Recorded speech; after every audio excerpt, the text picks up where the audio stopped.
Well, hello everybody, and I'm just checking things out as I always do since I am um, manning the ship or whatever you want to call this right now. And so let me kind of see how things are going. I hope you're having a nice Friday night. And oh, there I am. Oh gosh, all big. I am only, well, almost a beer in. I got a little bit left, and then I've obviously got my reserves here. So this is the Fun Table Sessions, round five. And I'm Mark Sugiyama from Eclectic Arts. And again, I hope you're having a great Friday. And if you're around the world, then maybe you're having a great Saturday. And I personally have had a really good week, and it's been really busy, but busy in a good way. And I'm really looking forward to just unwinding, having fun with this session, talking about a few things that are coming up down the pike for these sessions here. And yeah, so if you're watching us on Twitch or if you're on Facebook or you're on YouTube, please feel free to make some appropriate comments if you if you'd like to. And I do see them. I'm going to try to interact with them a little bit more. I may not type answers back, but I will definitely speak to them. Last time, I think some people actually had questions to ask the group, which I missed. And so if you have something appropriate that you want to ask, then if there's time and that kind of thing, then I'm going to throw it out there. If you're not familiar with the Fun Table Sessions, basically, I have taken guests that have been on the Alice tour or more recently on the shows that I've been doing and invited them back. And I have questions from the internet. Some of them are silly, some of them are just kind of odd or weird. And we just kind of talk about it. And sometimes we go off on very strange tangents, funny tangents, all kinds of things. We try not to get too serious with it. So there's no political questions. There's nothing that I think would kind of turn it into a downer, because that's not the point of this. It's supposed to be like a virtual happy hour where you're just kind of relaxing and having fun. And so far, we've had a lot of fun because this is the fifth one, and we're moving right into next Friday. That one's already booked. And then the Friday after that, I think we're pretty much set with that one as well. I just found out that one of the guests that I've interviewed is on board with joining one of these groups. So I'm going to see where I can fit her in. And then, yeah, as long as the interest is there and I have the means to do it, then every Friday through September, I'm going to do this. And then, as some of you know, the Alice Tour Chapter 3 is supposed to kick off sometime in October. So I will continue doing these until that tour starts, and then we'll kind of see the lay of the land for those Fridays during the tour. I still might do these. They'll just be abbreviated. It would be 30 minutes instead of the hour plus that we've been going. So I just appreciate everyone that's been checking things out and having a good time. And let me say something right here and get that in there so I can see it. There we go. And I don't know if these banners are going to work. Nope. One thing I can mention is that, and this is really unique for me as Eclectic Arts, I've never really had something from a company that wanted me to give me the opportunity to do giveaways. I've never looked into it. I've never asked about it. And one of the film companies that I write reviews for said that they would be willing to provide a Blu-ray to give away to anyone that I so choose in terms of fans and followers and that type of thing. So one of these future fun tables, there's going to be a giveaway. And it's from the fine folks at Well Go USA. They put out a lot of Asian films. So like if you've seen the Donnie Yen films, Ip Man and all the sequels, and I just saw House of Hummingbird from Korea. We're going to get a brand new Blu-ray that I'm going to give away. I'm not going to do one of those things where people have to write a dissertation to get into the mix of possibly winning it. It's going to be something very simple where I've been kind of working out the ideas.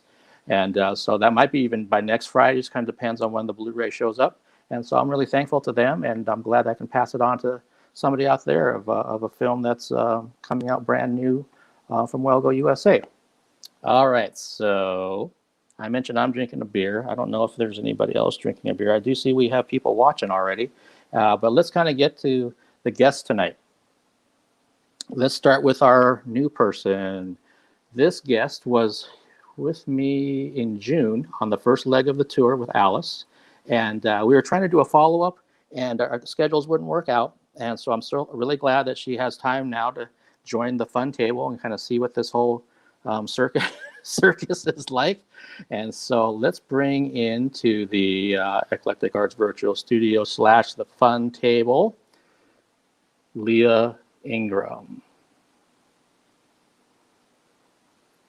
Hi. Hey, Leah, how are you? I'm good. How are you doing? I'm doing great. Thanks so much for joining me tonight. It's good to see you again.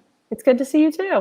Yeah, and let's see. I have to get better about this chat stuff. So, Captain Blackwood, hey, it's nice to see you. Happy, joy, joy. Yes, cheers to you. And let's get to our next guest. She is a veteran of the Fun Table sessions. She did round 1 and round 2. I think she probably has a margarita ready, like she did in the other sessions. And so, let's please welcome back from the Olympic Ballet Theater, Anisa Sinteral. Can you believe it? What's this doing here? I'm so shocked. I can't believe it either. I mean, this is the third time, and it's the same drink that keeps coming back. It must be a winner. It is a winner. I mean, I feel like that introduction, like, you know, this is a boxing match, and I just keep coming back, and this is helping. You just keep winning. Yeah, and hi, Tony. I see you there. And if there's anyone else, I see that our viewer numbers are definitely starting to go up. So if you want to say hello or if you want to lurk in the shadows, that's okay too. I'm not going to make you come out, but I am trying to make sure that I'm a little bit more interactive with everything. So as I mentioned during the intro, if you're not familiar with the Fun Table, we're going to ask questions. Sometimes we have just things off the top of our head or notice something about someone's background or whatever. Anytime I do these, I always flip my stuff around so you don't see my backdrop like I do for the normal interviews. This is just CDs and crap behind me on my walls. There's actually a picture of me way in the back that someone did a pencil thing from a photo shoot like 12 years ago. So people think people think like I'm a narcissist or something, but Never. Not in this day and age. You could never. Yeah, it's never about me. That could be something you give away. Just like make a copy of it, and then somebody can put it on their own wall. Yeah, and maybe frame it and put it over their mantle. And have lights on it. Yeah, they can praise me every day. Every day, praise Mark. Yeah, maybe 2 times a day. That's let there be light. Let there be Mark. That's not narcissistic, is it? No. No. Okay, so before I forget, I've done this sometimes and other times I've forgotten. And we already kind of mentioned because Anisa showed it. She's drinking a margarita.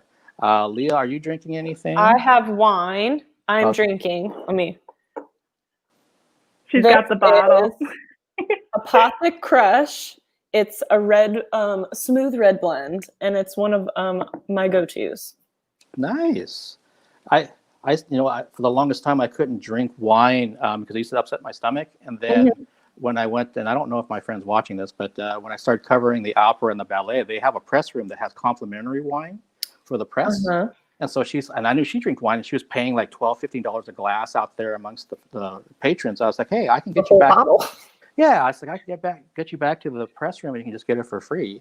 So she's back there, get her glass, and I'm kind of like, well, that looks kind of good. Maybe I'll just get a little bit and see if it'll still work with my stomach. And maybe good or bad for me, it was fine. So then I started drinking wine every time I went. And I got smart that you get these little sippy cups that you can bring into the auditorium. And I started bringing mine to the shows so that I can get that filled to go. So when I'm sitting there, I can continue to drink. As you should. You know all the tricks. Yeah.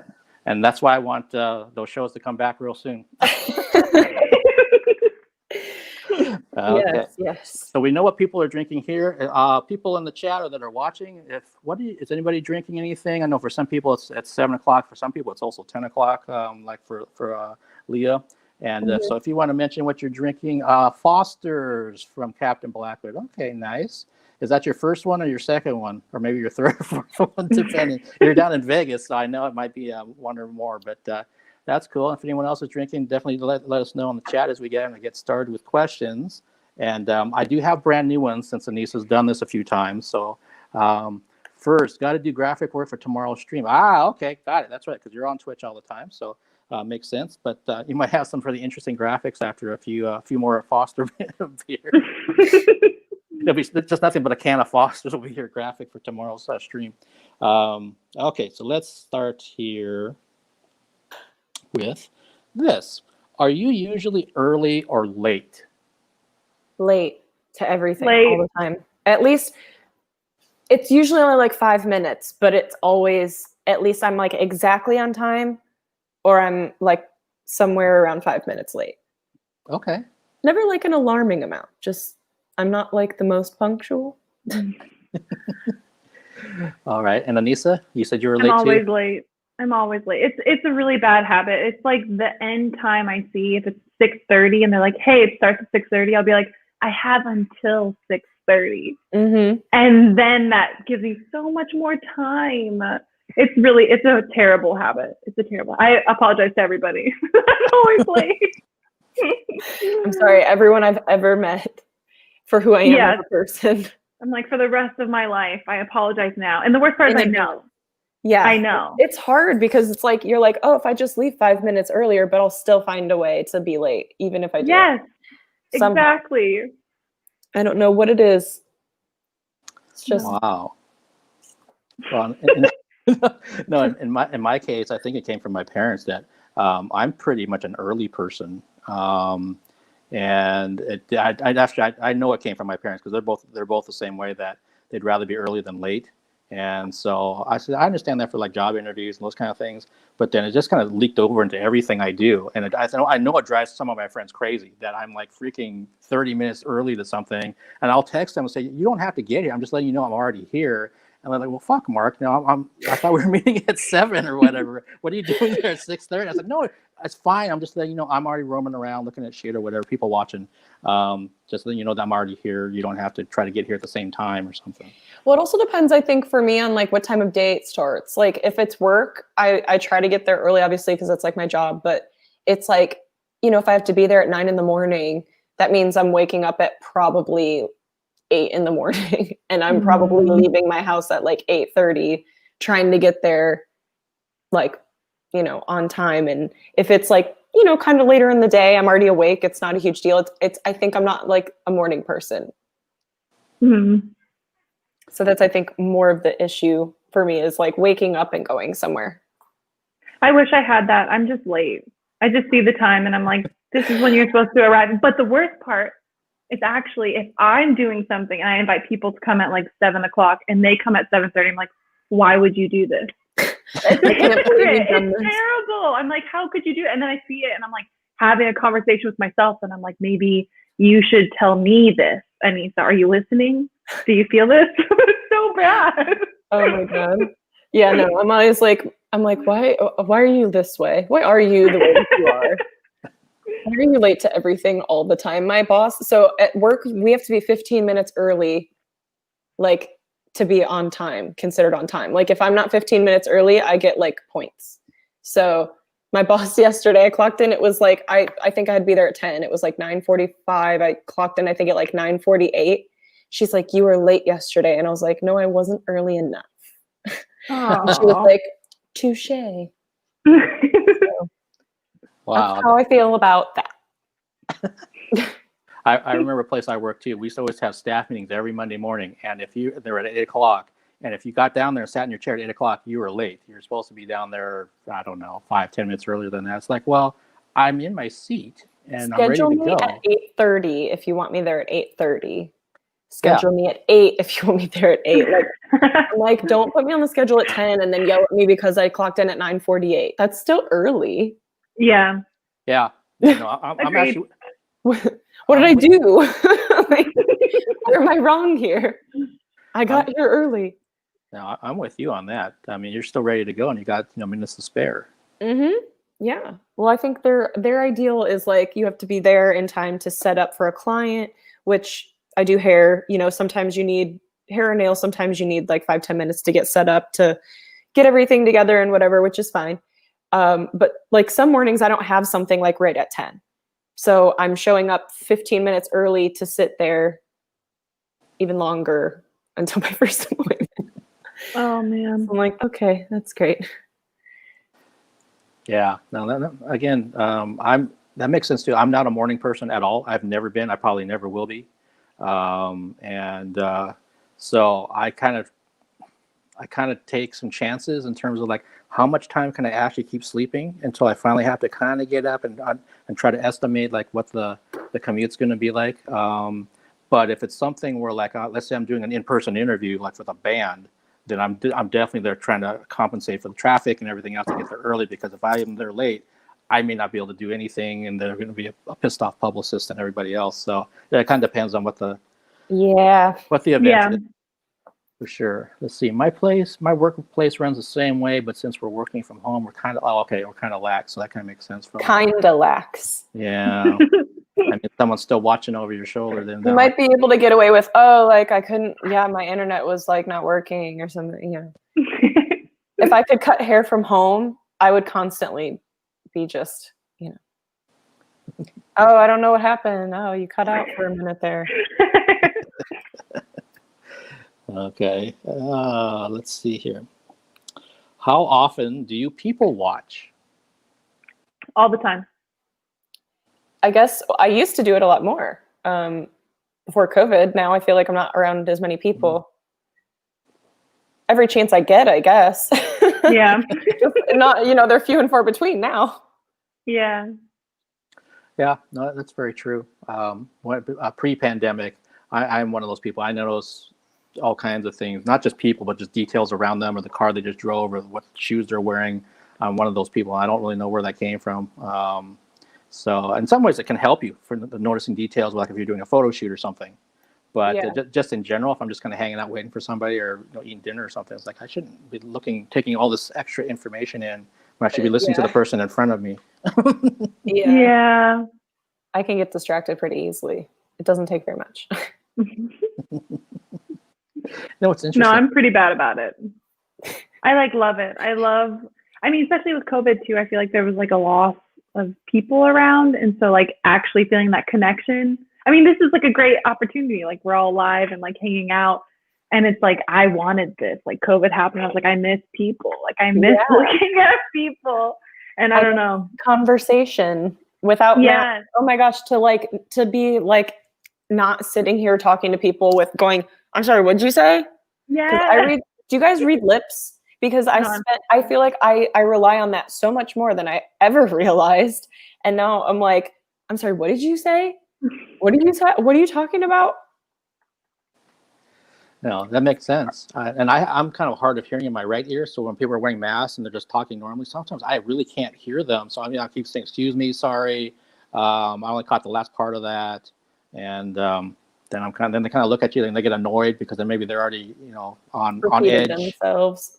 Yeah. It's interesting as I'm looking at this, I see that the light that you have, Anisa, is creating this shadow on your wall. That's kind of like it's kind of like a thinking person. Oh my god! I know. It's just I don't. So I want a shadow wall. Apartment, but it doesn't have lights on the ceiling. Who does that? There's no light. Okay, so to I have be fair, to set up things. This is the first time I've used these ceiling lights, and I don't we don't use our ceiling lights ever. They're hardly ever on. But I'm so pale, so I turned my laptop on, and I was just a blur. So I was I have to put the lights on behind me, or you won't be able to even see my face. Oh, that is well. I mean, I wish they were there. I wish that I could turn them on because I see the shadow, but I tried to adjust it. I was okay, put this light here and this light here, and so you can see yourself. And now I see myself in the camera, and I'm oh my gosh. You could stage at your own ballet production just using I shadows. know. I have a partner and everything. We can go ahead and dance together, and it'll be a beautiful. Always it could be pretty artistic. That's a good idea. Put that in there. and make sure you film it too. Well, obviously, and then I'll put it on Instagram because if it's not on Instagram, did it happen? Yeah. No. Gosh. I've been off. I feel I went on maybe once or twice in the last month. I've just been trying to stay off of it a little bit because especially with COVID, we've just been on it so much. And I'm oh my gosh, I need to just draw myself back a little bit. Yeah, no, I hear you.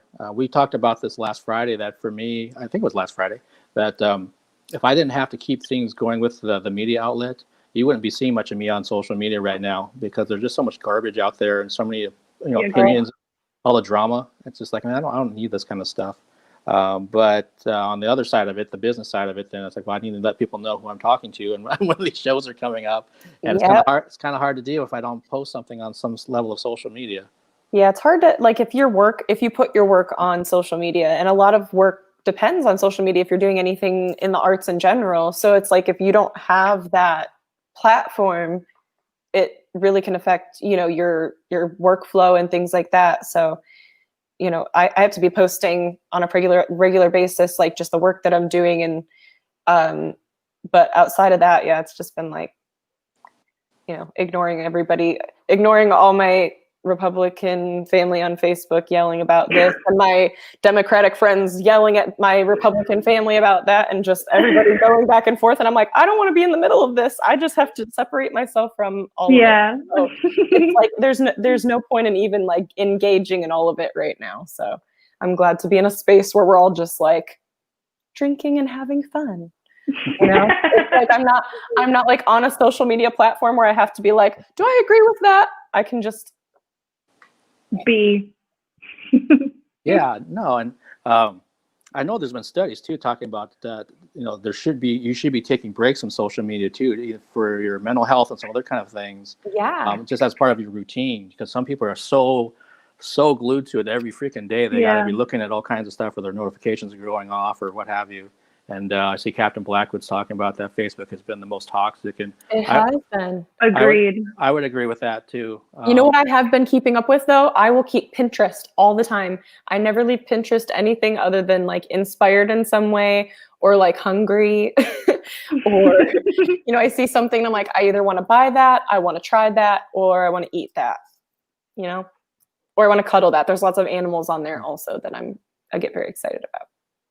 Yeah, see, and that's a good thing, because it makes you happy, or it makes you want something. Exactly. That's like one of those platforms where I'm like, yes, this I can do all day long, and I'm not feeling drained. Yeah. Yeah, for sure. I know at one point I had a couple publicists that were saying, Mark, how come you don't have a Twitter account? I was like, because I don't like it. To me, that's very toxic as well, from what I've seen. But they're kind of pushing on me, so I have one now, but I don't use it. It's hard to like understand it. Like, it took me years to be like, what is this even for? It's just, you're like, so what do I just say stuff? Like, what is retweeting? I don't think I'm that interesting or clever. I thought about it. Like, I think the max I had was Facebook statuses. It'd be like, Anisa is, and then I've seen them in the past because memories pop up. And I'm like, oh, good thing you don't have a Twitter. You are not up there. Oh my gosh, yeah. Oh my gosh, yeah. There are definitely things like that come up on memories, and I'm like, let's not have this come up next year. Gosh. Yeah, and that is unique to, the social media memory thing, because I think about even like with birthdays. I mean, how many people would you actually know their birthdays without Facebook letting you know today's so-and-so's birthday?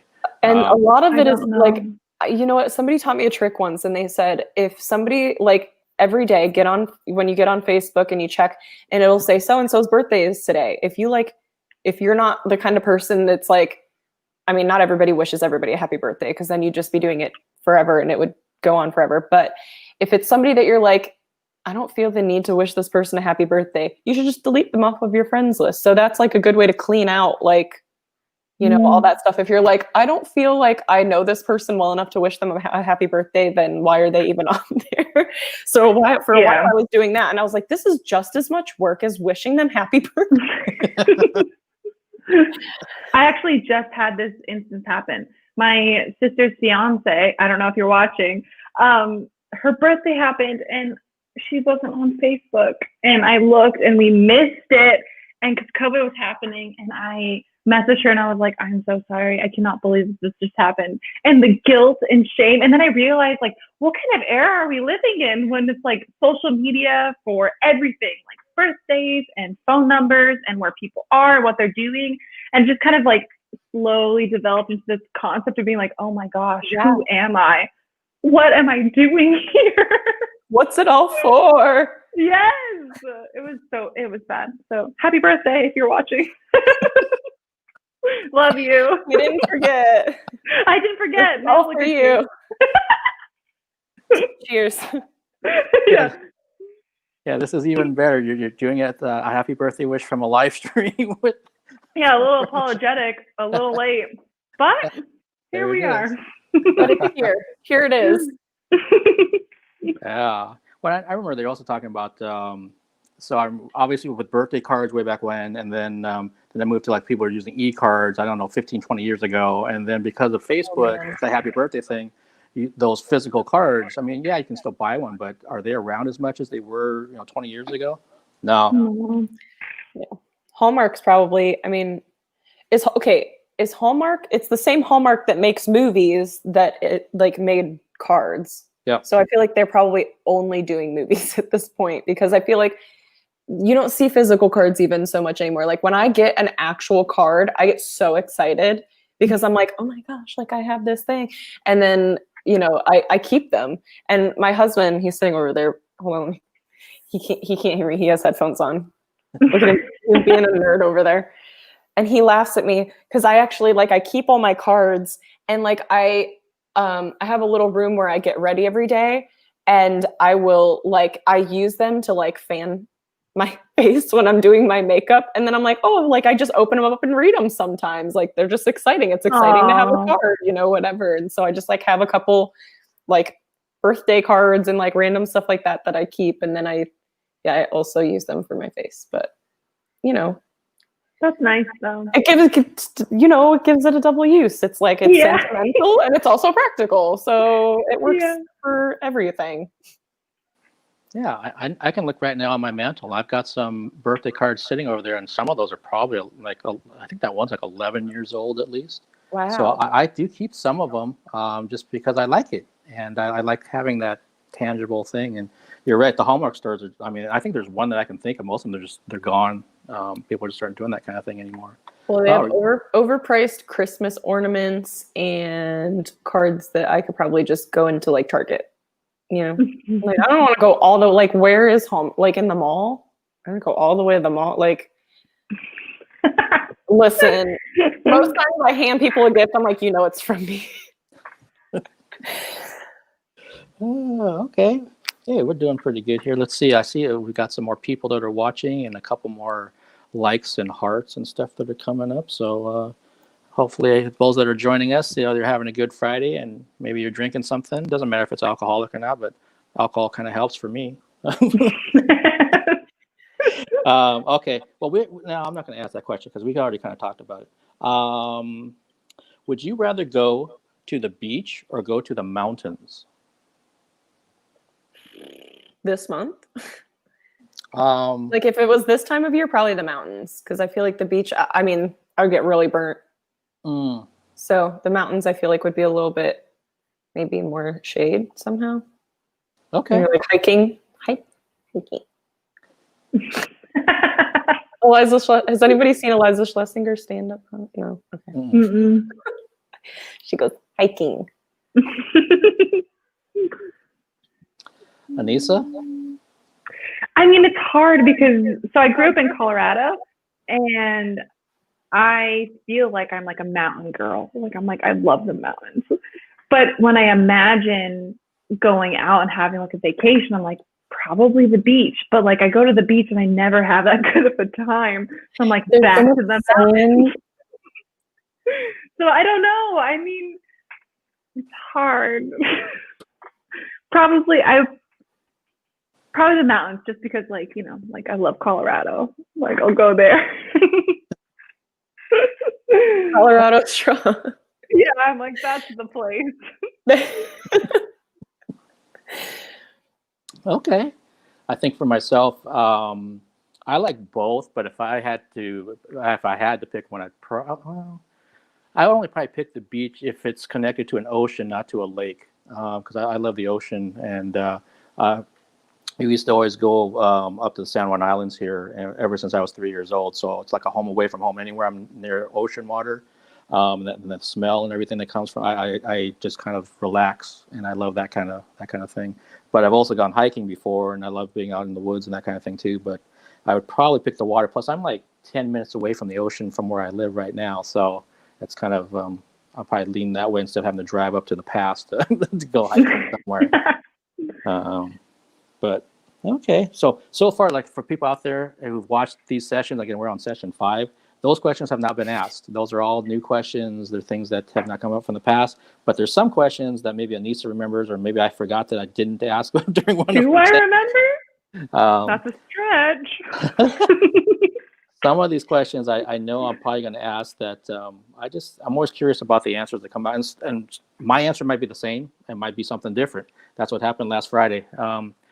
And my cousin Peter is watching, and he says Orcas, which, yeah, because he used to go up to Orcas Island in the San Juans with me and my family. So, hey, Pete, hopefully you and your wife and your kids are doing well down, well south of me.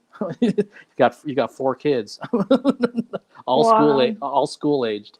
So I'm like, oh God. That's so cool. It's that time of year.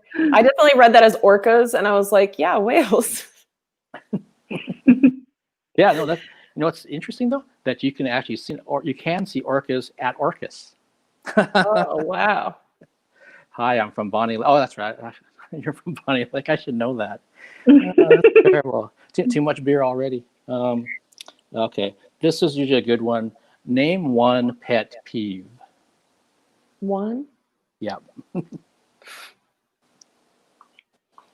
I hate it when people chew with their mouth open. Okay, that's a good one. I hate it. I really could love them endlessly, and all of a sudden that starts happening. I'm like, I should reconsider everything that we have going right now. Like, you were up here, and then it's just every bite goes lower and lower. I can't.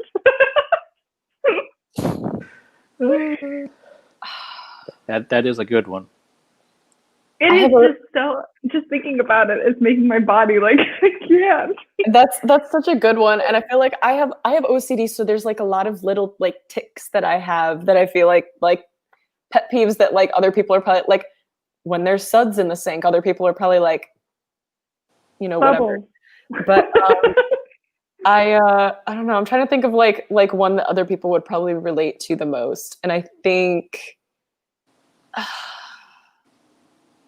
I don't know if I have like one specific thing that really, really bothers me, but yeah,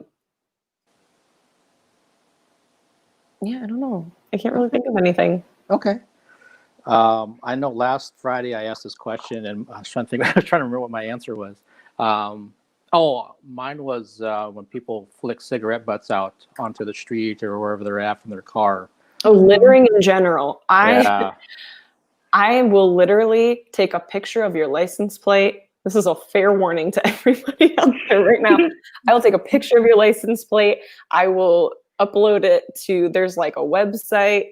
I've done it before. I will do it again 1,000,000 times over. Like I've seen people throw trash out their window and I'm like, no, when I take a picture and I report it. Cause I'm so like anti-littering and just like, I feel like there's no reason why you can't just like leave that in your car and just throw it away when you get home. Same thing with cigarette butts. Like it's like why? There's no point. There's really no point. Yeah.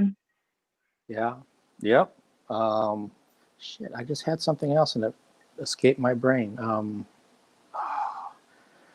Maybe it'll come back to me because there's definitely another pet peeve. I know what Wade had said last week, and he's the drummer for Doyle from the Misfits. He was saying it, even though it's petty, he really has an issue when people are in the grocery store and they have well over 10 items. Oh. I'm sorry.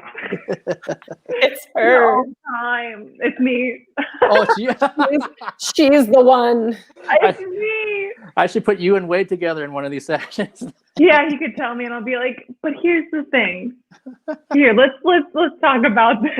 And you don't have to interact with the human being. You get to just like do the self-checkout. Exactly. And honestly, sometimes I forget. I don't count. I just throw things in there, and all of a sudden I'm like, "Wow, did you need to get 5 candy bars, Anisa?" No. And then they have to come and put the little card in, and then I'm embarrassed, and then I don't know how to stop it. Like I'm too far in at this point. Oh my gosh.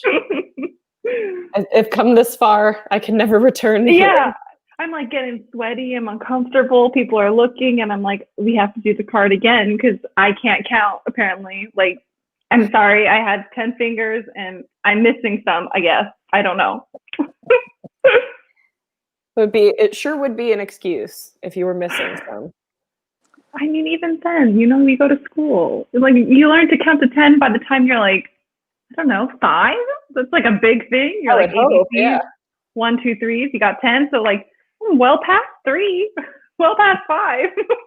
Yeah. But, you know, sometimes you're just not like, I feel like I've wandered into that line without realizing it was like, I just thought it was self-checkout. And I didn't realize that it was like the 10 items or less or, you know, whatever. But. You know, Leah, I appreciate this endlessly. Thank you for this. You're welcome. I'm here for your support. Like, you know? she understands. Let's get him in here. Yeah, sometimes you just aren't paying attention. You just walk up and you're like, yeah, this is my day. This is where I am. This is where I check out without having to talk to a human. And then they go, okay, enjoy your groceries. And you're like, thanks, you too. And then like you walk away and you're like, I can never come back. I'd like to just keep shopping at the same place with as little human interaction as possible so that nothing can happen like that. Ever. You know what's interesting about that, Leah, is that at least out here, I mean, we have the self-checkouts that you're talking about, but it kind of took a long time to get them out here in the grocery stores. Typically, it was the 20 item or less lines, or the regular, you know, got a ton of shit kind of line. Even like the Safeway that I go to, the grocery store, they just put in those self-checkouts probably less than a year ago. So it's really weird that it must be pretty common over there. I feel like it's pretty common. Well, yeah, because even like being on tour, you would find them like, especially in like Walmart, like pretty much I think Walmart only really has self-checkout now. But we usually like we do, I don't know what kind of grocery stores you guys have out there. We have Kroger. We have some Kroger branded things out here. Okay, yeah. So Kroger is where we typically do our shopping, Kroger and Meijer. And I feel like they've always got self-checkout. Giant Eagle, I feel like it was like a newer thing. Maybe in the last like 5-ish years or something like that. But I also feel like depends on like what city you're in and stuff too. Yeah, I mean, like one of the Kroger brands out here is Fred Meyer, and they definitely had the self-service things quite a long time ago. QSC is also a Kroger brand out here. I don't know. I don't shop there because they're expensive, and I'm a cheapskate. See, so that's the cheap place out here. Oh my gosh. Really? That's the cheaper brand out there? Yeah, so we like the 3 store. Well, I mean, there's Walmart, but that's kind of further out from where we are. But we have Kroger, we have Meijer, and then we have Giant Eagle. And Kroger tends to be the cheaper of the 3, at least where we're at. Okay, interesting. So now I'm going to be thinking about this next time I go to my Safeway and see that line and the self-checkout one too. I'm going to be like, dare I? Does that lady have 5 candy bars? What's going on over there? Yeah, you can start counting. You're like, what are you doing with all of that? Is that you? It actually could be, since you work out. Well, it could. Or you're in this general area. It could be. You'd be like, who's this giant 6-foot woman? And they'll be like, surprise, it's me. You know what? I still think about your answer when you said that you would be an asparagus because of your height and you love green. Without a doubt. See, okay, we're like, true. I'm like, I hide in the crowd because I'm like down here. Like I'm up at my at my bar in my kitchen right now, like up high, and getting down from here, it's like a chore. I can't imagine. I'm just stuck up. I'm gonna sit up here probably for a while. It's not the most comfortable. I wish I could have that. I feel like, I don't know. It must be such a different experience down there. You miss a lot. Like you miss a lot, or maybe you see a lot. I mean, I don't see anything. I just see people, and then it's just like a top of their head, and then I'm gone, and I feel like this giant sign. I just see torsos. Like I can't even see through the people most of the time, because like if I like without a doubt, like I'll go to a concert, I'll go somewhere, and there's somebody like just right in front of me, and I'm like, it's me. I'm in front of you. And imagine that you can't see over me, and I'm embarrassed. Like I paid for a ticket, and here I'm standing to go watch a concert, and I'm like literally being like, I'm so sorry to everyone in the back. Like, can you see over me? How can I make myself smaller? And then I can't see, and then I'm like, why am I here? What have I done? how there needs to be like most places I feel like need to have like the theater, how it goes back and it like rises up a little bit. We need more of that. Stadium for everyday life. Yeah. And we should all be arranged by height. Like you would get separated from your friends probably, but you would. But you can meet new people. Yeah, I would be like, oh, hello, children. This is the kids' table. Here I am. What grade are you in? Well, I'm 5'5", so I'm not, the tallest person. And I remember I was at a concert and this guy had this T-shirt on the back of it. He said, "I'm so sorry," because he must have been like 6'8". He was super tall, and that shirt. I just started laughing as soon as I saw that shirt. At least, you need to get one of those shirts. I do. I mean, it's basically like I can't wear a hat because people will be like, "Wow, like, did you have to do that?" If I wore my hair up, they're like, "Necessary? No." Then I'm like, I'm embarrassed already. Like, as if being tall, you're not uncomfortable already. And then on top of that, you're like, man, to everyone that's the average height out here, like, I'm a giant compared to you. And then it just keeps stacking. Yeah, as somebody that didn't grow past a certain point and was on the volleyball team, I just don't feel you should go there. I was like, I'll be back row forever. Leah, how tall are you? I'm too curious. I'm like 5'1.5". Okay. Probably. Okay. It's a half. It matters. It matters. You're like my mom's height. She's about that height. So yeah. Okay. I stopped. You know what? And I think a lot of it had to do with I had when I was like sixth, fifth grades around there somewhere. I think I was like supposed to have a growth spurt, and then I did gymnastics, and like they said that might have stunted my growth or something. I don't know, but we'll blame that. We'll just say it seems reasonable. It can't be genetics or anything like that. It can't be. It has to be the gymnastics. It has to be. Clearly. Okay. I like this question, and Anisa, I don't think you were asked this question, so I think it's new for both of you. If I were to summon you via black magic, what 5 items would I need to conjure you in the 5 corners of the pentagram? So 5 items? The 5 items that represent you that would bring you out of wherever you're at to, lay waste to the humankind. Mm-hmm. 5? Oh, that's a lot of items. Mm-hmm. Oh man.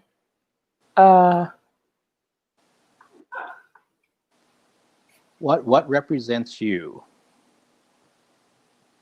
This is hard. Like, this is an intense question. I mean, I have like 3, and then I'm like, okay, now make the other 2 really count. Like, the 3 I have are like kind of. I have like maybe 1. Like I could use you could use like shears, like hair cutting shears. That could be one of them. Sure. I suppose. My dog, if you could get him to sit still. I have 3 dogs, but I only like that wastes 3 whole like pentagram points, and I feel like you just probably need 1. Okay. So we have shears, a dog. Oh man. You got 3 more. Yeah. Some probably like a fire, like the packet of fire sauce from Taco Bell. Okay. That'd be a good one. Let's see what else. So we got 3.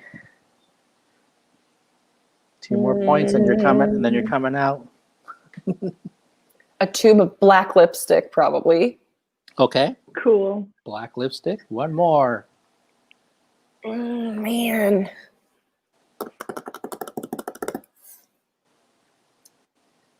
Could I have like? Could it be like a lightsaber? Let's make it a lightsaber. Oh yes, Okay. definitely. All of my Star Wars. I'm in like my pajamas. I just knocked my headphones out. I have everything I'm wearing is Star Wars. Everything behind me is Star Wars, and it was not intentional.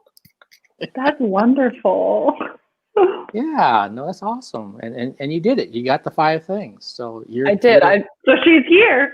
I've been summoned. I'm here to awkwardly, I don't know. Cause mayhem at the fun table. Yes. Yeah. We'll go with that. I'm here to cause a ruckus. All right, Anisa, how about you? Okay, probably it would have to be something green, like per se an asparagus. So we got that. Then it would have to be Sailor Moon because just I like the love her. person. It, like you know, it her could be and the- anything. It could be anything from Sailor Moon. Could be That like would the be enough crown. to find me. Yes, yeah. It could be the wand. It could be her little brooch. It could be Luna. It could be anything. Oh, that's Put that good. down. Probably Mexican food. Like my mom's salsa. That would get me out of wherever I am if I'm in the abyss. Then it would have to be probably ballet related. And my favorite ballet is La Bayadere. And the music is so beautiful. And I would probably go, like, that music would have to come. And that would summon me out of the grave. And then it would have to be. Hers are so good. I mean, I had you to go. I was like, I can think, we can talk, I can go. She's like, this beautiful music from this ballet. But you said shears, though. That still like ties into your job. Yeah. Ballet music just ties into mine, so it's the same. And then I think for like a good time, probably confetti. Okay. Okay. But you have to like Yeah, like blowing it at people. it's like you can't just like put the items in the thing, like they have to be like the music has to be playing. Yeah. You have to be like eating the salsa Yeah. and blowing confetti, like And I'm wearing the Sailor Moon outfit, like as any true artist. I'm going to make an entrance. So. yes. Oh my gosh. Let's see. For me, well, the first thing I'll say, which is what I said last week, you're gonna have to spill some blood. So just a little thing on your finger, get a little drop of blood. That's gonna help bring me from wherever I am. Note to self, I can't summon Mark. I'm not gonna do that. You're gonna stay where you are. You're gonna leave me in the abyss. In the abyss. Let's see. Second thing, a guitar cord that you would plug in, since I'm a musician and that's my main instrument is guitar. So to put that on the second corner. Definitely a beer would be on the third corner. That has to happen. Oh, where'd my beer go? Shit. Weird. Let's see. I've got 2 more. So fourth one. I don't want to say what I said last time, even though it's a good one. Oh shit, I'll say it. I said a pen because that represents my writing, and that's what's got me pretty much everything that I've gotten to this point with Eclectic Arts over the last 9 years has been my writing credentials. So I'll say a pen, and then the last one, like a really big cheeseburger, will get me back. Just the smell of it, I'll come out of that abyss and Like a fan, so that it's like yeah, the whole bit. That'll bring me back from whatever dark place I'm in. Oh my gosh. Okay, let's see how we're doing out there. Yeah, we're still. Oh, we got viewers and more hearts and likes and things are coming in. This is great. Okay, let's get away from the darkness and go for something that doesn't represent that. Here's another question that I haven't asked before. At least I think so. What breakfast cereal has influenced your life the most? In any way, I mean that just could just be your favorite breakfast cereal for all I know. Captain Crunch, no berries. Mm. I feel like if I was to say like, okay, that would be like if it affected me in a way that I'm like, it scratched the top of my mouth a lot. Like Captain Crunch, no berries? yeah, it just like scratches the roof of your mouth. But it's so good. It is very good. You can tell a lot about a person when they're like, you know what, I only like the berries, because they made those 2 cereals. Like they have the Captain Crunch and they have Captain Crunch, no berries, and then berries. And it's like, I personally find them weird. We're going to like travel. I stepped on a dog toy. Hold on. This is my kitchen. I have to grab this. Oh, crap. Do you have only berries? I don't, but I have to show Oh, you. that's good. That was a close call. I have this right now. It's Trix, like the fruity Trix, and there's marshmallows in it. Oh no. And those are trolls? Yeah, it's like trolls. I mean, I don't really care for the trolls, but like the marshmallows are really good. The movie wasn't like awful. I don't know. I didn't really pay attention. It was, there were children running around, but yeah. And then I probably will never actually eat this. I also, in this cabinet, I have Star Wars. So that's my cabinet. Star Wars. I didn't even know they made Star Wars soup. Yeah, me neither. Oh, and I have googly eyes on my fridge. Oh, I love that. That's what happens when you go to Joanne Fabrics under the influence.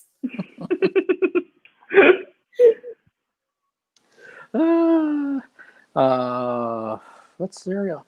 I mean, I used to eat Captain Crunch, but that didn't really represent me. I don't know what represents me as a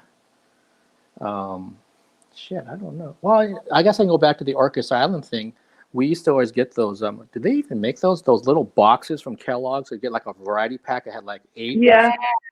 Yeah, they're all sugary, all of them, except for like special. Yeah. I think Special K was like the only like non-sugary one, so no one ever wanted to eat it. I feel like it was always there. It was like cereal's just like, oh, here's how you're going to kickstart your day with like way too much energy, and then you're going to crash at like noon. Yep. But you're not going to know you're crashing. You just know that you've hit like oblivion, and you're like, why is this happening to me? If What's only cool? I didn't Fruity Pebbles that also have marshmallows. I should have had frosted mini wheat. Oh, wow. We're getting through all kinds of questions that, again, for the most part, have never been asked. They're all new. I don't know what's going to happen. Like if I do like, the fun table round 20, like what questions I'm going to have to find. Do you like bread? Yeah. Yeah, because you know what happens? I'll tell people about this, is that when I first started doing these and started looking up questions, they have the ones like if you're in a business meeting, icebreakers, that kind of stuff, and they're really, really just like boring and ridiculous. So I said, I want the more interesting, goofy ones, and I had to kind of dig around and get to some pretty interesting sites to find some of the questions. Because I'm like, no, that question's okay. You don't really have to know the context. It still works okay. It should be fine. Yeah, we're all adults here. It's all right. Okay, this one I think we have answered when Anisa was during a session, maybe session 2. But are you an introvert or an extrovert?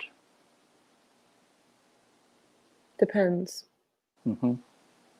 I would say extrovert. I feel like normally, I feel like I'm usually good at talking to people, but I'm also like really awkward.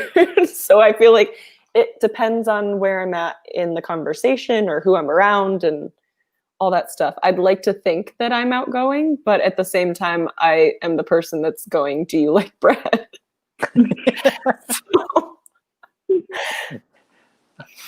Anisa? I mean, I'm going to go with an introvert in daily life, an extrovert when I'm drinking or when I feel like I get like really nervous. So then I like have this need to like make you feel better so that I feel better. So I'm like trying to talk more because I'm like, we shouldn't be uncomfortable here. Like I'm uncomfortable, but I don't want to make you uncomfortable. And then I keep going. And then they're like, hey, you're an extrovert. And then I'm like, oh my gosh, I'm an introvert. Oh gosh, no. Like, how could you please? Oh, never. I think that makes sense because I think that was also the answer from the other folks during your earlier session. That's kind of like depending on the event, depending on where you're at. Yeah. Some people are going to be like really quiet, and other times you're going to be like, hey, here I am. Yeah. And I think I said the same thing, that it really depends on the place, the time. For the most part, like when I was growing up, I was very much introverted, very, very quiet. Even in high school, one person actually nicknamed me Mr. Quiet because I just didn't say anything.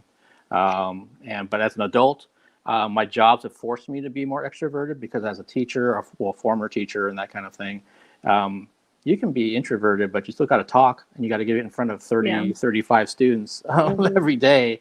So if you're kind of like this, that doesn't quite work very well for like classroom management and stuff like that. So They're like, what's he doing over there? yeah, what's he looking at?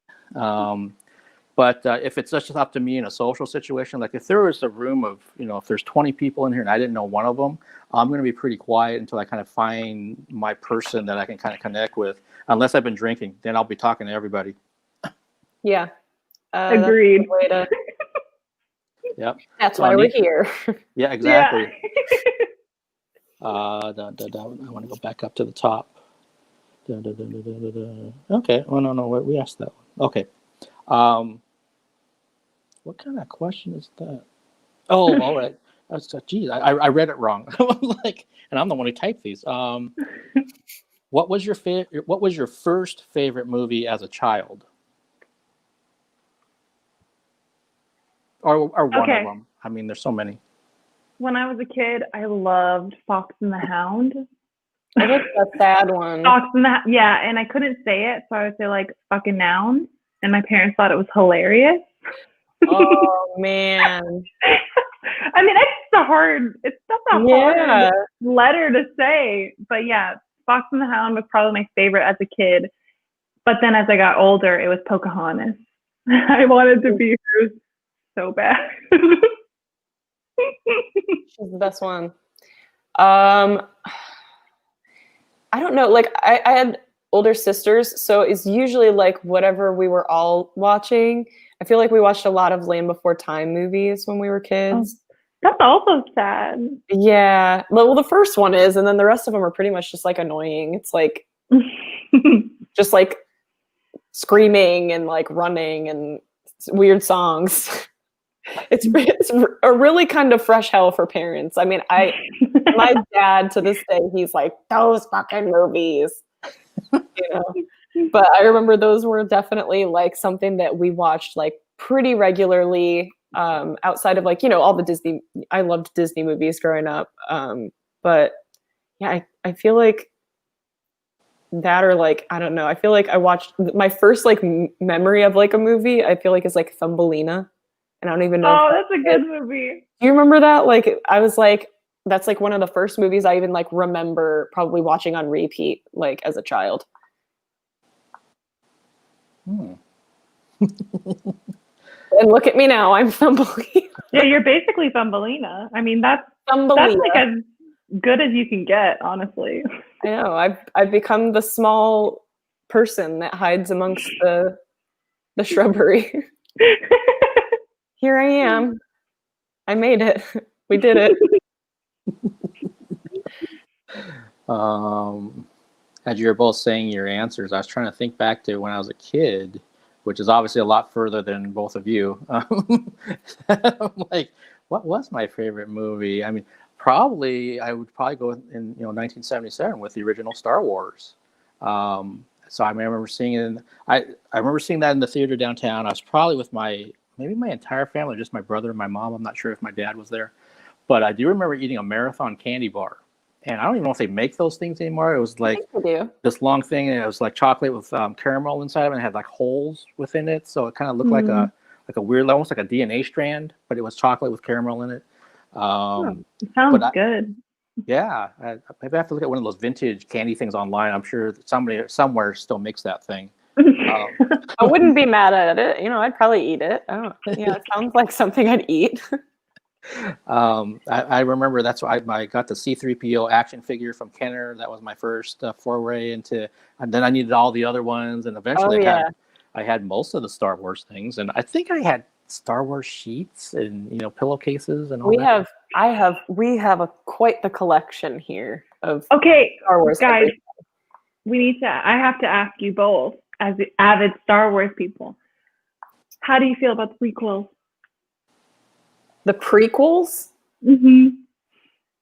Episode 1 is garbage, and that's just like a known fact. Nobody really, I feel like tries to argue that like Star Wars Episode 1 is worth anything ever. It was the only good thing I think about that like movie was the music.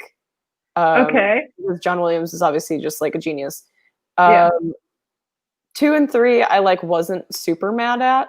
2 was kind of boring. It was more just story building. 3 was the best out of all the 3 of them, obviously, because it leads you into like the original trilogy. But it was, I feel like it's just become like, you know, like of all of the Star Wars movies, I feel like the prequels have become kind of like the least favorite out of all of them. Yeah, no, I would pretty much echo what Leah said. I think it also comes down to what I found out with some people is the perspective, meaning that I love the original trilogy. So, you know, that's near, like I just said that, you know, from the first thing from childhood. So when the prequels came out, it was like, well, I couldn't wait, and then the first one came out, I was like, what the fuck is this? And it was like you just shit on everything that I loved about Star Wars, basically. And, have you ever seen what is it called? Fanboy, or is it Superfan? Fanboys? It's like the movie like with like the Seth Rogen movie where like the guys they're like trying to see Star Wars Episode 1. I don't think I've seen that. Oh, it's so good. But they like it's like they this guy, one of the friends is like sick with some kind of like crazy disease, and like he finds out he's not going to live to see Star Wars Episode 1 when it comes out. And so they break into George Lucas's house, and like they're trying to like find the movie so they can watch it. Oh. And then at the end, like they're sitting there about to like watch the movie when it comes out. They're like sitting there, and then one of them just goes, "Hey guys, what if it sucks?" And it just ends like that. Oh, I love that. I'm gonna watch the movie. Oh, it's so good. I think it's called Fanboys. My friend Cameron showed it to me, and it's just it's great. I mean, I don't think it's a Seth Rogen movie, but he's in it. You know, like all those same guys that are in those movies are in them. But that's just immediately what I thought of was because, hey guys, what if it sucks? Well, and I think I don't know what it was like for other people, but I remember back here in Seattle that there was some couple or something that were camping out at the Cinerama. It made national news. They were out there like 6 months in advance or some ridiculous amount of time to see to see Episode 1. Mm-hmm. And then imagine doing that and then seeing the movie. Oh like, my gosh! I just wasted. Just being like, I was a fool. Yeah, it's not like camping out for one day overnight to get tickets for a show or something. So they were there forever. Oh my gosh. They were probably like, but those are the people that were like, no, it was great. It was so worth it. Like, and you're like, no, it wasn't. Like, it was awful. It was awkward and uncomfortable. And Liam Neeson died. No one has ever killed Liam Neeson except for Darth Maul ever. And like, how dare they? Yeah, no. Anisa, did you ask that just because of do you like the prequels? Or? Okay, guys, I do like the prequels. I don't care what you guys say. I like them, but really, I love Padme. I think the concept of Darth Vader and down the road, I think that like having Padme be like his entire character arc in a way is like a really, I don't know. I like love classic literature, and like that is literally like the classic literature crux of the character development. So like seeing that, I'm like, I love you, Padme. Like, thank you for being here. She was probably my first girl crush ever. Natalie Portman is just like a goddess among women. I mean, the acting is pretty awkward sometimes. Like, I don't know, the scene with like Anakin like feeding her the apple, and you're like, whoa, Padme comes out, and you're like, this is too much. Yeah. And did you know Keira Knightley?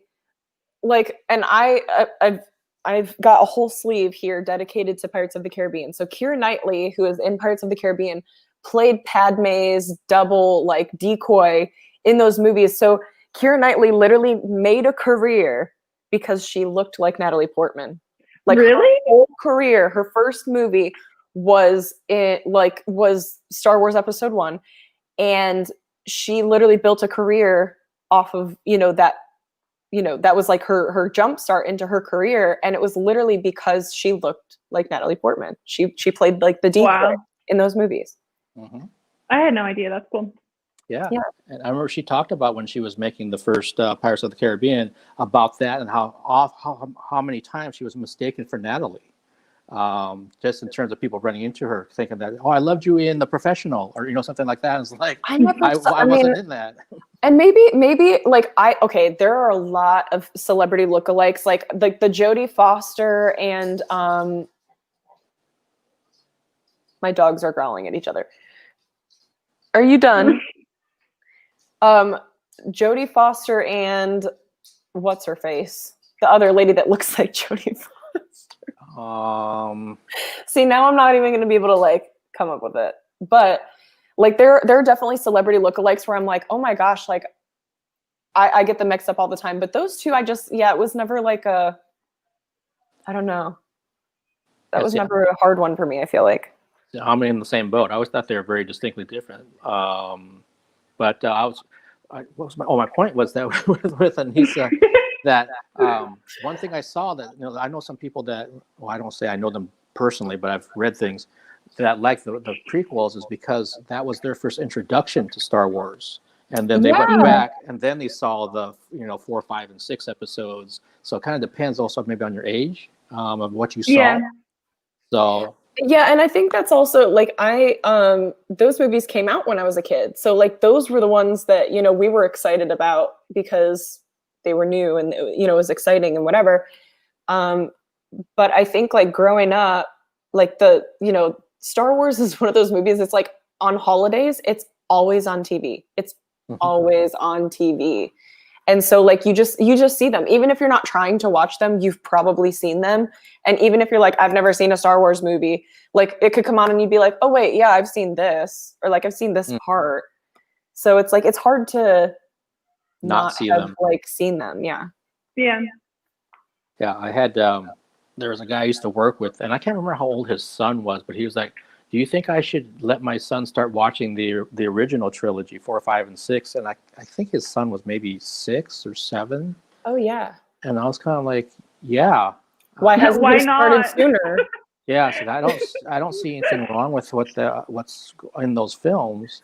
But then I had to kind of ask my friend, so what has your son seen? What's he okay with? And then he'd rattle off some really, really like basic. I have to like bring this over here now because like we have like this is all him. Say hi. It's delayed. Hello. He's watching us. So we have like literally like our wall art and everything is all like, we have the old action figures. We have this display case with all this stuff in it. That is so cool. There's all these like little, you can't see them because wow. there's like glare. Hold on, let me open this. That's amazing. Nice. There's like all these action figures. That's actually the Stormtrooper, there's a crystal Stormtrooper that I actually got him for a birthday or something. I can't remember what it was for. A birthday. And these are actually the helmets, not from the movies, obviously. We're not like that bougie, like that we own things like that. But they're made by the same company that made the helmets like for the films. And we've got all this like other like mugs and stuff. I have literally every like mug that they ever made, like Disney made. We have them all on like display up here. So amazing. Yeah, we're so big into it. Like it's just, and as much as like I love it, like he's just like obsessed. That's holy crap. Have you and your husband ever dressed up like for Halloween as Star Wars characters? So not for Halloween. Just every day. Like every day. It's literally gonna sound so stupid. Tomorrow. So we actually in Columbus we have a science center. It's called COSI. And every May 4th, they have this thing. It's like COSI After Dark, which is where you can go to the science center without children. And it's like 21 and over. They have all these activities. They usually have a theme. And so the one for May 4th is always Star Wars. And people go all out for it. And Nick won't dress up because it's pretty much like if if he can't get like the like movie quality stuff, like he's not gonna do it at all. Whereas like I'll just like roll into Hot Topic and be like, oh, I'll buy this, and just, like, you know, I roll up in like a, you know, something that's like loosely like reminiscent of a character, but not necessarily like full out, you know, whatever. But I have shaved the underside of my head, and I've been doing a lot of Ray buns since then. Super cool. So I've been doing a lot of the, you know, the triple bun, because I'm just like, well, that's how it fits. So not Halloween, but like just like in passing, I've kind of dressed up, I guess. Okay. That's probably more embarrassing to be like, No. oh no, you know what? Not on Halloween, but other times, sure. No. I feel like you emulate those characters in daily life. Like, that's amazing. That's like the goal, to just have that kind of energy all the time. And not be like, oh, maybe like that looks like a Star Wars character right there. Yeah, you're like, I'm Ray going to work, and like if she was in the 21st century in this time, she'd probably doing what I'm doing. So like, here we are. You're welcome. Like, soak it in. Here's my mohawk. Well, since you brought it up, what do people think of the last trilogy films then?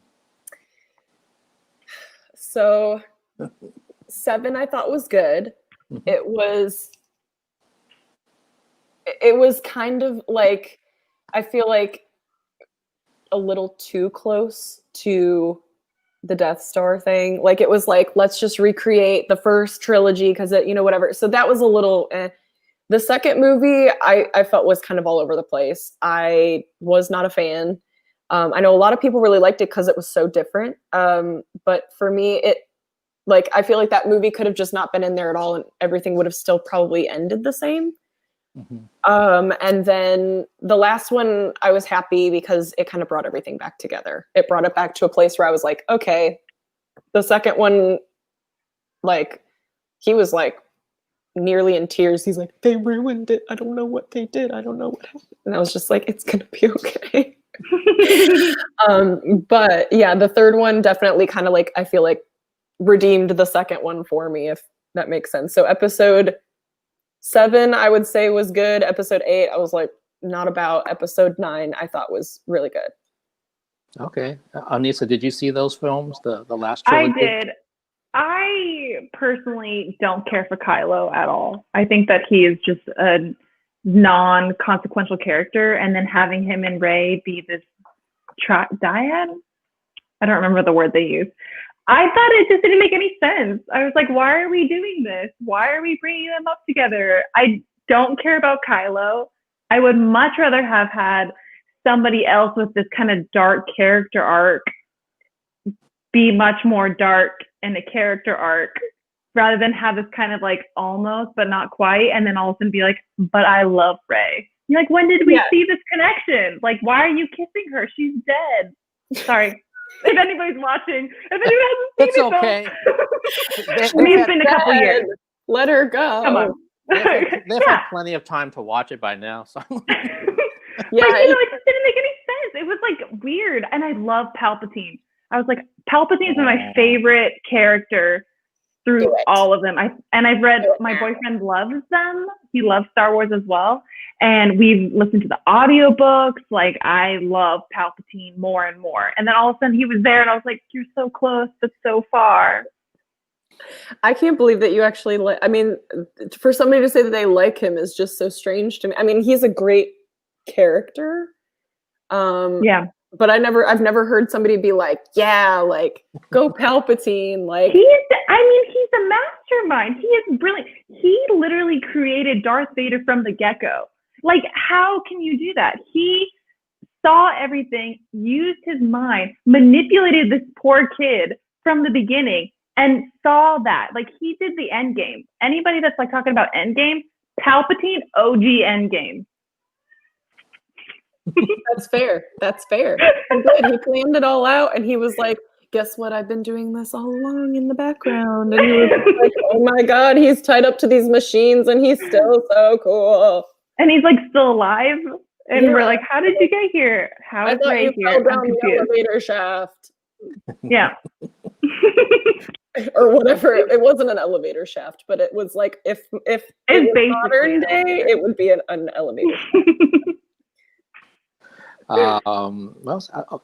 So with the newest films, 7, 8, and 9, are you the type of fan that went Thursday night before it was officially released on Friday, or did you wait till the crowds died down? We have to go. And when I say we have to go, I mean I have to go because I don't have a choice. Not that I care, I like to go see them as soon as possible, but like as soon as the tickets go on sale, like the moment the tickets go on sale, we have them. So it's never been a question. It's always the very first showing available in the best like theater possible, and we have to get there like an hour beforehand, and so we're not worried about parking and like it's a whole, and like Force Friday, like all of that stuff, like we always are like right there, like we have to be or else I get in trouble. So, but I can't complain. I mean, I enjoy it. I think it's fun. It's like a franchise that I can get into, and I'm not like, I don't feel like I'm like with the Marvel franchise a little bit, like I was a little more connected to that, I think, than Nick was. But like I wasn't like, I need to go see these like as soon as they come out. I was just like, as long as I get there, like, it's fine. But yeah, he's super into like the midnight releases. And I think the only time I've ever really done that was like probably like, I think I saw like Twilight when it came out. Worth it. So well, we won't delve into that. Hey, there's a time and a place for Twilight, and the time came, and we were there. We supported it, and the time is gone. The time is gone, but it's still good. In my AOL, I probably need to leave this. In my AOL Instant Messenger buddy profile, I had a countdown for when Breaking Dawn came into like bookstores, and I was oh my God, literally like obsessed with the books. And then the movies came out, and I was like, everybody is gonna look at these movies and they're gonna be like, why would you read these books? This is so and you're like, no, I swear. Like everybody's like, oh, the books are so good, and then everybody's like, yeah, sure they are. Like sparkling vampires in the sun. Yeah. Sure. You're like, no, sure, but I that sounds super interesting and fun and like something I want to be a part of. Not really.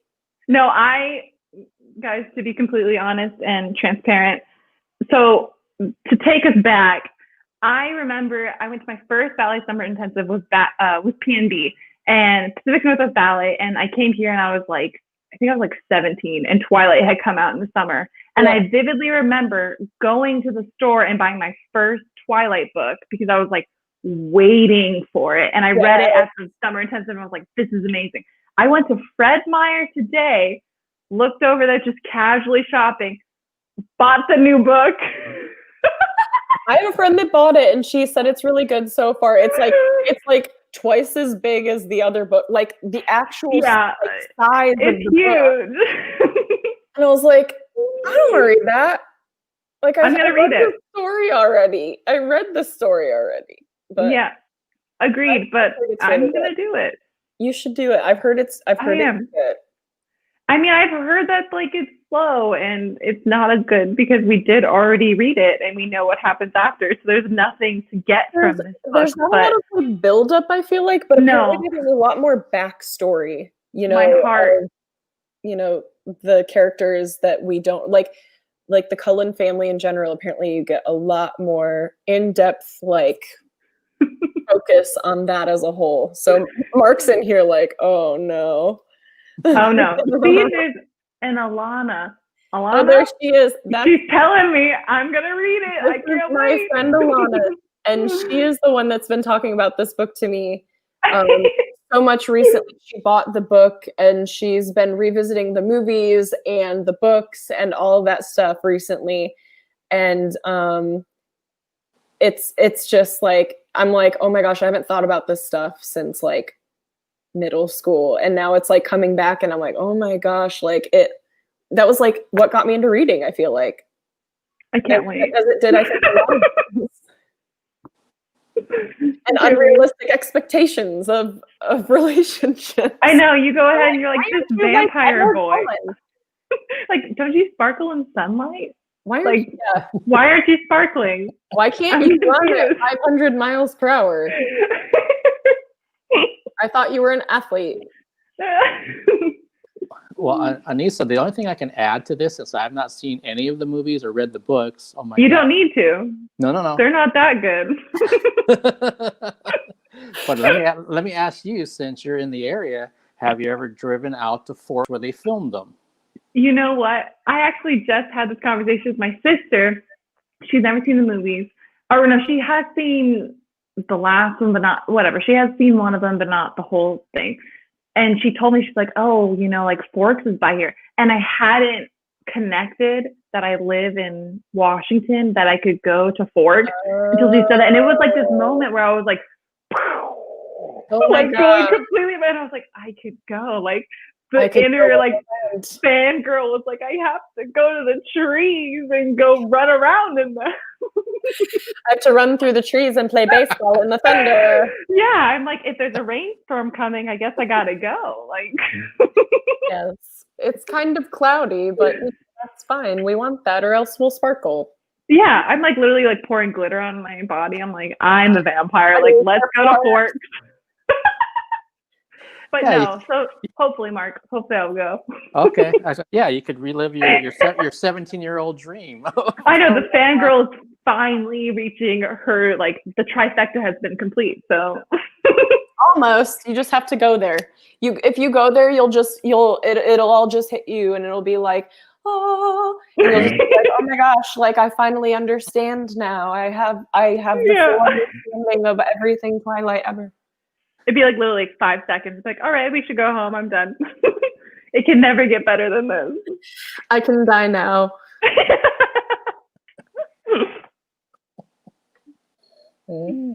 I've peaked. I know. Like I would go there and I'm like, okay, it's all downhill from here. So I might as well begin the trip.